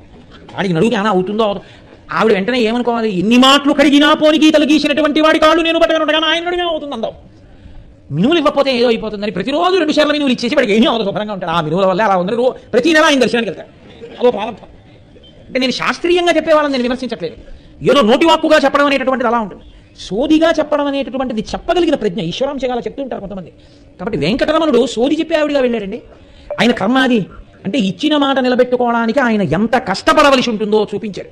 వెళ్ళి ఇప్పుడు నేను దాని గురించి పరిశీలన చేసిన అవన్నీ స్ఫురణలో ఉంటాయా, సాయంకాలం ఎప్పుడు ఉపన్యాసానికి వచ్చి అక్కడికి వెళ్ళి నేను సోది చెప్తాను, అందరికీ సోది చెప్తున్నాడు. అందరికీ సోది చెప్తుంటే రాజుగారి భార్యకి చెప్పారు, ఏమన్నా సోది బాగా చెప్తున్నారు. వచ్చిన ప్రారంభం ఏంటంటే వాళ్ళ ఇంట్లో అందరూ దిగులుగా ఉన్నారు. కారణం ఏంటంటే పద్మావతీదేవికి జ్వరం వచ్చింది. జ్వరం ఎందుకు వచ్చింది అని చెలికెత్తలు అడిగితే ఈవిడ ఎవరో నల్లనయ్యని చూసింది ఉద్యానవనంలో, అప్పటి నుంచి మనసు పడేసుకుంది. ఆయన ఫ్రమ్ అడ్రస్ తెలియదు, ఎక్కడి నుంచి వచ్చాడో తెలియదు, ఏమిటో తెలియదు. బహుశా రాబో కాలంలో లోకం ఇలా ఉంటుంది, ఎవరినే ప్రేమించావు అని అడిగారు అనుకోండి, ఏ మొత్తం ఎక్కడ ఉంటాడో ప్రేమించడానికి మనసు ఉండాలి కానీ ఇంకోటి ఉండాలా అని ఓ దిక్కుమాల డైలాగ్ ఒకటి వస్తుంది లోకంలో అని చెప్పడానికి వచ్చిందేమో వెంకటేశ్వర ముందు. ఆయన అన్ని లోకంలో ప్రామిసరీ నోటు కూడా రాసిన వాడి చూపించినట్టు. కాబట్టి ఇదే మాట పద్మావతీదేవి. ఆ చెలికత్తెల్ని అడిగితే ఏమో మాకు తెలియదు, ఆ రోజున ఏలుగుని తరుగుకుంటూ వచ్చాడు గుర్రం మీద వెళ్ళిపోయాడు అంతే. అప్పటి నుంచి ఇవి జ్వరం మొదలైందన్నారు. ఆయన ఎవరో తెలియదు, రాజుగారి కూతురు. ఎలా ఇచ్చేస్తారు పిల్లని? పాపం ఆ ధరణీదేవికి ఆకాశరాజు భార్యకి బెంగట్టుకుంది. ఈవిడ వెళ్ళి భర్తగా చెప్పింది, ఆయన అంతకన్నా బెంగట్టుకుంది. పెద్ద బాధ ఏమిటో తెలుసా, ఆయన ఒక ఆ కూతురు కొడుకు, వసునాయకుడనో కొడుకు. ఈ పిల్ల దొరికిన తర్వాత కొడుకు పుట్టాడు. అప్పటివరకు ఆయనకి బిడ్డలు లేరు. ఆయన అదృష్టం ఆయన అనుకుంటున్నాడు, అయోనిజ పద్మావతీదేవి ఎవరికో నేను ఎలా పిల్లని ఇచ్చేస్తాను. అందుకని పాపం ఇంట్లో వైభోగాలు ఉన్నాయి కానీ వాళ్ళు దిగులుగా ఉన్నారు. ఇప్పుడు ఆవిడ ఎవరో అన్నీ చెప్పేస్తోందంటే ఏదో దిగులుపోతుంది, అసలు వాడు ఎక్కడున్నాడో చెప్తాడేమో అని ఒక తాపత్రయం కదండి. అందులో ఆయన తీసుకొచ్చారు, ఆయనే అలా వచ్చాడు. అది విచిత్రం. ఆ వెంకటేష్ ఎవరి గురించి వీళ్ళందరూ దిగులు పడుతున్నారో ఆయనే సోది చెప్పేవాడిగా వచ్చాడు. ఆయనే వచ్చి నేనే విష్ణువు అన్నాను చాలా బాగుంటారు. నమ్మచ్చు నమ్మబోదు. ఇప్పుడు ఆయన చతుర్భుజాలు శంకచక్ర తాపత్మాలు అన్ని చూపించారు. చూపించిన తర్వాత ఇంకా పిల్లనిస్తారో మోక్షానికి వెళ్ళిపోతారో ఎవరికి తెలుసు. కాబట్టి అలా రాకుండా సోది చెప్పే ఆవిడిగా వచ్చాడు. వచ్చి ఏదో మళ్ళీ సోది చెప్పే వాళ్ళకు లక్షణం ఉండాలి. వాళ్ళు ఒక్కళ్ళు రాకూడదు, వాళ్ళు ఓ ఉయ్యాల్లాగా పవిటిని కట్టుకుని అందులో చంటి పిల్లాన్ని పడుకోబెట్టుకుని రావాలి. ఇప్పుడు ఆయన పడుకోబెట్టుకోవడానికి కొడుకేడి, చతుర్ముఖ బ్రహ్మగారే కొడుకు. అందుకని ఒళ్ళో ఆ పక్కన ఆ చిన్న ఉయ్యాల్లాగా పడుకోబెట్టుకుంటారు. ఆ బ్రహ్మగారిని అందులో పడుకోబెట్టుకుని తీసుకొచ్చి సోది చెప్తానమ్మ సోది అంటూ వచ్చాడు. ఎవరికో నలుగురికి బాగా చెప్పేశాడు. మా ఇంట్లో ఇలా అవును నాకు తెలుసు, నీ ఇంట్లో పాము దూరింది, భోషానం కింద ఉంది అని నలుగురికి చెప్పాడు. అయ్యి బాబాయ్ చాలా బాగా చెప్తాను వార్త వెళ్ళిపోయింది అంతఃపురంలో. తీసుకురండి మనం చెప్పించుకుందాం. రాణిగారు చెప్పించుకున్నప్పుడు అందరిలా చెప్పించుకుంటారు, రహస్యంగా చెప్పించుకోవద్దు. పైగా అమ్మాయి వ్యవహారం బయటికి తెలిస్తే బాగుంటుందా? లోపలికి తీసుకెళ్ళి బంగారం పెట్టేస్తే ఆయన కూర్చున్నాడు. అందరూ అయితే ఏం చేస్తారో తెలుసా అంటే ఓ చాటలో బియ్యం పోసి పట్టుకొచ్చి అక్కడ పెట్టాలి. పెడితే బియ్యం పిసుకుతారు ఆ సోది చెప్పేవాళ్ళు. పిసికి ఓసారి ఆ బియ్యం అన్ని ముట్టుకుని దాన్ని ఇలా పోగుల కింద పోసి వాళ్ళ దగ్గర కర్ర లాంటి తోటి ఉంటుంది. ఆ సోది ఎవరికి చెప్తున్నారో వాళ్ళని పట్టుకోమని అదంతా తిప్పి ఆ మధ్యలో ఓ రాశి మీద పెడతారు. పెట్టి ఇంక అక్కడి నుంచి చెప్పడం మొదలు పెడతారు. ఆ భాష కూడా విచిత్రంగా ఉంటుంది, అలా చెప్పాలి. అందుకని ఆయన ఏం చేశాడు, రాజుగారి భార్య చాట్లో బియ్యం పట్టుకొస్తే బాగుంటుందా స్టేటస్, అందుకని వాడు ముత్యాలకి వచ్చి ముత్యాలకి వస్తే ఈయన పసిడి చాటలోని పండు ముత్యమ్ముల గద్దె కొలది చూచి రాశిపోసి ముత్యములను పిసికి 3 రాసులు చేసి మధ్యరాశి యందు మనసు నిలిపి ఆ ముత్యాలను పిసికి 3 రాసులు చేశాడు. చేసి ఆ మధ్యలో పెద్దగా ఉన్న రాశి మీద కర్ర పెట్టాడు. పెట్టి ఇక మొదలెడతానన్నాడు. సోది చెప్పే ఆవిడ రూపంలో వీడి కారమని రూపంలో అమ్మ వీడేదైనా తింటే కానీ నన్ను సోది చెప్పని పడే తల్లి వీడికి కర్ర పెట్టండి అన్నారు. ఏం పెడితే తింటాడు వాడు అన్నారు. పాలు బువ్వ తింటాడు అంటే కథ పాలలో అన్నం వేసి పట్టుకొస్తే ఈయనకి పెడితే నోరు తెరవని ఏడుస్తాడు. వీడికి ఏదో దిక్కుమాల అలవాటమ్మా నేను తింటే కానీ వీడు తింటాను. మరి బ్రహ్మగారు అయినా తింటాడు, నారాయణ తినకుండా ఆయన తింటారా? అందుకని ఉండండి అని చెప్పి మళ్ళీ ఆ చాట పసిడి చాటలోని పండు ముత్తమ్ముల గద్ది కొలచి చూచి కలము దాపి ఆ బంగారు చాటను పక్కన పెట్టి మళ్ళీ పాలు బువ్వ తాను కొంచెం తింటే కానీ ఆయన తిండు, శేషంగానే తిండు, నైవేద్యం పెట్టిన ప్రసాదమే తింటాడు, ఆయన అలవాటది. అందుకని అప్పుడు పెడితే ఆ పిల్లలు గుట్టుకు తినేశాడు. తినేసిన తర్వాత సోది చెప్పే వాళ్ళకు లక్షణం ఉంది. ఏమైనా తింటే నోరు పండేలా తాంబూలం వేసుకోవాలి. అందులో తాంబూలం తిన్నాడు. ఓ పళ్ళెంలో పెట్టి ఓ తాంబూలం అక్కడ పెట్టారు. ఏమిటమ్మా ఏం మహారాణి దక్షిణ లేని తాంబూలమా అన్నాడు. మళ్ళీ దక్షిణ తీసుకొచ్చి అందులో పెట్టారు. ఇన్ని వరహాలు పెట్టండి అన్నాడు. ఆ వరహాలు తీశాడు. అదో చిత్రమైనటువంటి లక్షణం ఉంటుంది. ఎంత డబ్బమని రూపాయి కాస్త కింద పడదు, ఇలాంటి ఉండిపోతుంది కొంతమందికి. అలా మీరు కానీ పెట్టారు, తప్పని పడుతుంది. అదొక కళ, అదొక నైపుణ్యం. ఈశ్వరుడు ఒక్కొక్క విభూతిని ఇస్తారు. ఆవిడ చట్టుకుని ఆ కొవ్వులో మూట కట్టుకుని అలా పడేస్తుంది. దాన్ని ముట్టుకుంటే తెలిసిపోతుంది వాళ్ళకి. కారు డ్రైవర్ చూడండి, ముందు నడుపుతూ ఉంటాడు, వెనక డోర్ పడలేదండి అంటే అతనికి తెలిసిపోతుంది, మనకి తెలియదు. మన పక్క డోర్ పడలేదని మనకి తెలియదు, అతనికి తెలుస్తుంది. ఈశ్వరుడు అలా ఆయన తెలుస్తుంది కాబట్టి మనం బాగా వెళ్ళగలుగుతాం. అతనికి మీరు డోర్ వేసుకోకపోతే నాకు ఎలా తెలుస్తుందంటే మనకి కదండి. ఈశ్వరుడు ఆ విభూతిని ఇస్తాడు. ఒక్కొక్కరికి ఒక్కొక్క విభూతిని ఇచ్చి మన రక్షణ చేస్తూ ఉంటాడు మహానుభావుడు. కాబట్టి ఇప్పుడు ఆ తాంబూలం పట్టుకొస్తాడు. ఆ తాంబూలం వేసుకుని నోరంతా ఎర్రగా ఉంది. తెలుపు నలుపకు వెంట్రుకలు తెలుపు తలపై నియలరారు తాటాకు బుట్ట ప్రాయమ్ము సడలిన పచ్చ చెక్కిళ్లపై సొంపు నింపెడి సోయగంపు సొట్ట తమ్మి మొగ్గల నెల్ల దాచెడు మెత్తటి పైట దిగజారు పొడల సుట్ట ఆ గజ కుంభముల మించు నిజబుర సొర్రపై పలికెడితే నియపాట పుట్ట పెదవి దిగజారు ఇత్తడి పొడల సుట్ట కలికి నెలవంక కుంకుమ చెలువ పుట్ట బ్రహ్మ ఒడిలోన బాలుడై రవము పెట్ట మంచి ఇరుకత వచ్చి సిరిమించున్నట్లు. లక్ష్మీదేవి ఎంత అందంగా ఉంటుందో అంతకన్నా అందమైన సూర్య చెప్పే దానిలో వచ్చి కూర్చున్నాడు. ఎలా సూర్య చెప్పే వాళ్ళు యవనంలో ఉంటే అది ఈవిడ బాగా చెప్పగలదా అంటారు, కొంచెం అనుభవం ఉండాలి. అందుకని తెలుపు నలుపకు వెంట్రుకలు తెలుపు తలపై నియలరారు తాటాకు బుట్ట, కాస్త తెలుపు నలుపుగా ఉన్నటువంటి వెంట్రుకలతో కూడుకున్నటువంటి సిగ కలిగి దాని మీద తాటాకు బుట్ట పెట్టుకుని వచ్చింది. తాటాకు బుట్ట ప్రాయమ్ము సడలిన పచ్చ చెక్కిళ్లపై సొంపు నింపెడి సోయగంపు సొట్ట పచ్చగా బంగారంలా మెరిసిపోతున్నటువంటి ఆ బుగ్గల మీద కొంచెం వయసు అయిపోతుండడం చేత పడిపోయి కొంచెం అని లోపలికి ఎడితే పడుతుంది సొట్ట, అలా పడినటువంటి ఓ సొట్ట. అలాగే తమ్మి మొగ్గల నెల్ల దాచెడు మెత్తటి పైట నింపెడి ముచ్చాల చుట్ట, ఆ పవిట ఆ మెత్తగా ఉన్నటువంటి ఆ పవిట మీద వేసుకున్నటువంటి పూసల హారాలు, పెదవి దిగజారు ఇత్తడి పొడల సుట్ట, వాళ్ళు పెట్టుకునేటటువంటి ముక్కుకు పెట్టుకునే ఆభరణం ఇటు పక్కన ఏదో చాలా సోయగంగా ఓ చిన్నది ఏం పెట్టుకోరు, అది మనం అరిచేత్తో పట్టుకుంటే ఓ 1 కేజీ ఉంటుంది, అంత అది పెట్టుకుంటారు. ఇక్కడ పెట్టుకోవడం వల్ల ఏమిటవుతుందంటే ఇలా సాగిపోయి కింది బిది వరకు వేలాడుతుంటుంది. వీళ్ళు అన్నం ఎలా తింటారా అని మనకు అనుమానం వస్తుంది. అలా సాగి ఉంటుంది. అందుకని పెదవి దిగజారు ఇత్తడి పొడల సుట్ట గజకుంభముల మించు నిజబుర సొర్రపై పలికెడితే నియపాట పుట్ట. ఆ ఆనపకాయని బాగా తొలిచేసి తీగలు కట్టి ఓ వీణ లాంటి తోటి తయారు చేసి పట్టుకొస్తారు. టేమో అని వాయిస్తూ ఉంటారు దాన్ని. అలాంటి తోటి పట్టుకొచ్చింది. కాబట్టి కలికి నెలవంక కుంకుమ చెలువ పుట్ట, వాళ్ళు ఏదో చిన్న బొట్టిలా ఏం స్టైల్గా చిన్న ఏదో చిన్న తీసుకొచ్చి ఇలా అంటించుకోవడాలు అవి ఉండవు, ఇంత బొట్టెట్టుకుంటారు. కాబట్టి కలికి నెలవంక కుంకుమ చెలువ పుట్ట బ్రహ్మ ఒడిలోన బాలుడై రవము పెట్ట, చతుర్ముఖ బ్రహ్మగారు పసిపిల్లాడై ఒళ్ళో ఏడుస్తున్నాడు.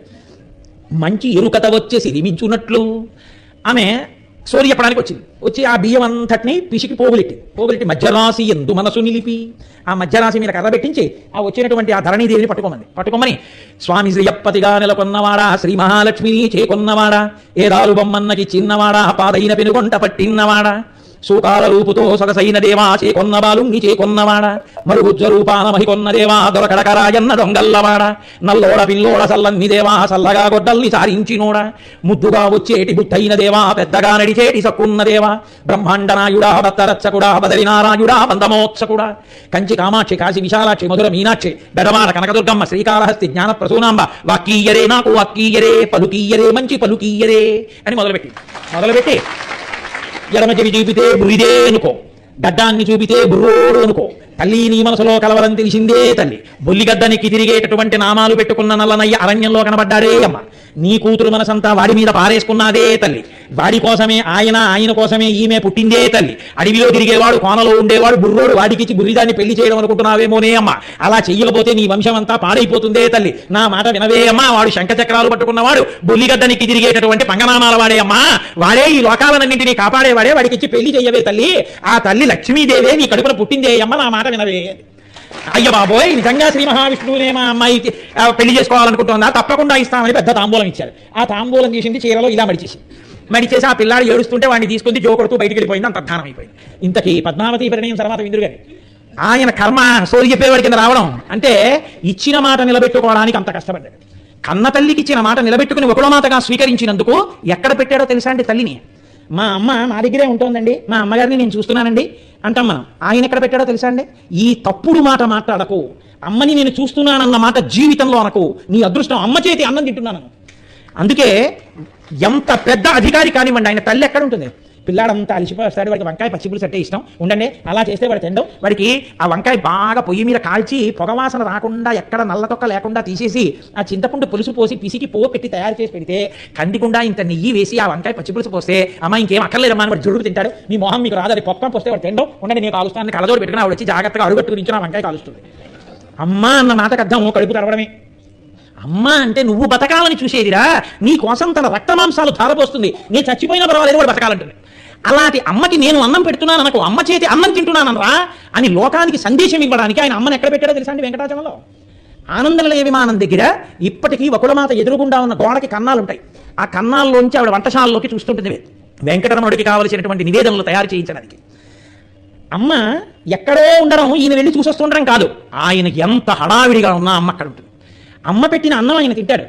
కాబట్టి రాత్రి ఏకాంత సేవ సమయంలో ఆయన తప్పకుండా వెళ్ళేది ఎక్కడికి అంటే లక్ష్మీ సహితుడై వెళ్ళి కోడలు కాళ్ళు పడుతుంటే అమ్మ పక్కకి వెళ్ళి కూర్చుని, అమ్మ అమ్మ అన్నం తిన్నావా, ఎంతసేపు నాకు పెట్టడమే కానీ నువ్వు తిన్నావా అమ్మ, నీ ఆరోగ్యం బాగుందా అని అమ్మ చెయ్యి పట్టుకుని అమ్మ కాళ్ళు పట్టుకుని, అమ్మ అమ్మ నీకు గుర్తుందా అమ్మ, నేను చిన్ని కృష్ణుడిగా ఉన్నప్పుడు నువ్వు నాకు వెన్న ముద్దలు పెడుతుంటే నేను ఇలా నోరు మూసేస్తే భిక్షులు వస్తారు వాళ్ళకి వేసేస్తారంటే నేను భయపడిపోయి వెనక నుంచి నీ కాళ్ళు పట్టేసుకుని వాడిని, నిజంగా భిక్షాపాత్ర పట్టుకుని ఎవరో వచ్చి అమ్మ మాధవగవడం తల్లి అంటే లేక పుట్టిన వాడిని నేను ఇచ్చేస్తానా, పిచ్చాడా వదలరా అనేదానికి నువ్వు భిక్షులు ఒత్తురు ఎచ్చిన భిక్షాపాత్రమున వేసి బెగడించి నిన్ను శిక్షింతురని చెప్పిన భిక్షుని కది తల్లికని యుభితిల్లు నృప అంటారు పోతారు. అలా అమ్మ చిన్నప్పుడు ఎలా ఉండేవాడిని అంటే, అవునన్న ఇంత వాడివయ్యావు, లోకాలన్నింటినీ కాపాడుతున్నావు, ఆ నిలబడిన వాడివి నిలబడినట్టుంటావు, కాళ్ళు ఎంత నీ పెట్టాయో పిచ్చి కన్నా, కూర్చోవాలా కాసేపు కాళ్ళు పట్టనా అంటే, అమ్మ నువ్వు పట్ట మీరు పట్టడే అత్తయ్య గారు నేను లేను అని గబగబా లక్ష్మీదేవి కాళ్ళు పడుతూ అత్తగారితో మాట్లాడుతుంటే ప్రసన్నవదనుడై, అమ్మ అమ్మ ఇవాళ కాకినాడ వాళ్ళందరూ పొంగిపోయి వెంకటాచల వైభవం చేసుకుంటున్నారు, అందుకని రేపటి నుంచి నువ్వు నేను పద్మావతి ముగ్గురం ఓ 7 రోజులు అప్పుడప్పుడు వెంకటాచలం వద్దాం, కాకినాడ ఉంటాం వారం రోజులు అని. అమ్మ వెళ్తున్నాం మనం బయలుదేరాం అమ్మ, మనం వెంకటాచలం నుంచి కాకినాడ ఎవరికి తెలియదు పెడుతున్నట్టు, ఇదిగో ఇంకొక గంటలో ధ్వజారోహణం అవుతోంది, మనం ముగ్గురం అక్కడికి వెళ్ళి వారం రోజులు ఉంటాం అమ్మ, ఈ గొడవ గోదావరి ఏమి ఉంటాం, ఈ అల్లర్లు ఉంటాం, ఏడాదికి వారం రోజులు కాకినాడ వెళ్ళాలని నిర్ణయం చేసుకుని అక్కడ చేస్తున్నారు ఉత్సవాలను ఈశ్వరుడు అన్నాడు అనుకోండి, తప్పకుండా రా వెళ్ళొద్దాం, నాకు విసిగిపోతుంది చాలా కాలం నుంచి కొడుకు కోడలతో ఎక్కడికన్నా వెళ్దామని. అవును రోయ్ కాకినాడ వెళ్తే అక్కడ చాలా మంది ఉన్నారు, అయ్యప్ప స్వామి దేవాలయం, ఆ భక్తులు, ఆ కోలాహలం, తెల్లవారకట వాళ్ళు రావడం, చలిలో కూడా సుప్రభాతాలు, అబ్బో చాలా సరదాగా ఉంటుంది నిజంగా. గోపాల బాలు అందరూ ఆ రోజుల్లో ఎలా చూశానో అలా కనపడతారు, అక్కడ వెళ్దాం అంటే ఆయన ఎంత పొంగిపోతుంటాడు. అసలు ఆవిడికి నమస్కారం చేస్తే వెంకటరమణుడు ప్రసన్నుడవుతాడు. వెంకటరమణుడు అమ్మని అంత బాగా చూస్తున్నాడంటే అమ్మని అనాథ శరణాలయంలో పెట్టి వెంకటేశ్వర స్వామికి వజ్రకిరీటం చేస్తే ఆయన పెట్టుకుంటాడని మీరు అనుకుంటున్నారా? అమ్మకి అన్నం పెట్టడం మానేసి మా అమ్మని నేనే చూస్తున్నానండి అని చెప్పి ఊళ్ళో వాళ్ళందరికీ చెప్పి వెంకటేశ్వర స్వామి వారి దగ్గరికి తల్లిలా ఇస్తే ఆయన మిమ్మల్ని మెచ్చుకుంటాడు అనుకుంటున్నారా? అమ్మని ఆదరణతో చూసినటువంటి వాడు వెంకటరమణుడి యొక్క క్షేత్రానికి వెళితే ఎవరి రూపంలోనో వచ్చి కౌగిలించుకుంటాడు. ఆయన వీడు రా అమ్మని చూస్తున్నవాడిని పొంగు, అయ్యో అమ్మ చూడబోనేటమ్మా చూశానమ్మా, ఇదిగో ఇప్పుడు ఎక్కడ తెలుసా అలా కళ్ళు మూసుకున్నాడు, Swami guest house first floor room number 32లో పడుకున్నాడమ్మా అనేస్తాడు స్వామి. కాబట్టి అమ్మని చూడని వాడిని నేను ఆదరించాను, వకుళమాతని అంత ఆదరించాడు. అమ్మ అన్న మాటకు అర్థం చెప్పాడు. మనకి శాస్త్రాలు చెప్తున్నాయి, భూప్రదక్షిణ షట్కేన, భూమండలాన్ని అంతటినీ 6 మాటలు ప్రదక్షిణం చేస్తే ఎంత పుణ్యం ఉంటుందో, కాశీయాత్రాయుతేనచ 10,000 మాటలు కాశీ వెళ్ళి మనం దర్శనం చేసుకుని గంగా స్నానం చేసి విశ్వనాథుడికి అభిషేకం చేసి అన్నపూర్ణమ్మని తామరపూలతో పూజ చేస్తే ఏ పుణ్యం వస్తుందో, సేతు స్నాన శతేనైచ, సేతు స్నానం సముద్ర స్నానం 100 మాటలు చేస్తే ఎంత ఫలితం వస్తుందో, తత్ఫలం మాతృవందనే, అమ్మకి నమస్కారం చేసిన వాడికి అంత ఫలితం వస్తుంది. అమ్మ స్నానం చేసిందా స్నానం చేయలేదా కూడా లేదు, అమ్మ కాళ్ళకి నమస్కారం చేసిన వాడికి ప్రతిరోజు అంత ఫలితం పడుతుంది. కాబట్టి లోకంలో దరిద్రుడన్నవాడు ఎవడైనా ఉంటే అమ్మ లేనివాడే. ఎందుకంటే వాడి ఇంకా ఈ ఫలితాన్ని పొందే అదృష్టం వాడికి ఎక్కడిది? వాడు ఏం నమస్కారం చేస్తాడు? శ్లోకం తెలుసున్నా, వెంకటరమణుడు అమ్మకి ఎంత గౌరవం ఇస్తాడో తెలుసున్నా, వాడు నమస్కారం చేయడానికి వాడికి అమ్మేది. అమ్మ ఉన్నవాడెవరో వాడు అదృష్టవంతుడు. ఈ అదృష్టాన్ని పొందడానికి నాకు అమ్మ ఉందని, నా అదృష్టం అంటే అమ్మ చేతి అన్నం తింటున్నాననాలి వెంకటరమణుడు భక్తుడైన వాడు. తప్ప మా అమ్మని నేను చూస్తున్నానని వెంకటాచలం వెళ్ళిన వాడిని చూసి అసహించుకుంటాడు వెంకటేశ్వరుడు. ఇది నిజంగా తెలిస్తే వెంకటాచల క్షేత్రంలో అసలు వకుళమాత వైభవం బోర్డులు పెట్టాలి.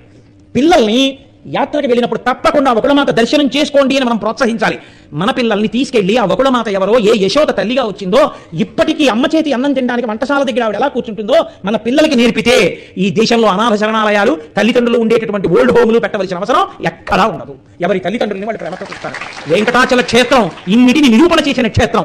కేవలం ఏదో కోర్కెలు తీర్చే స్వామి అనుకోకండి.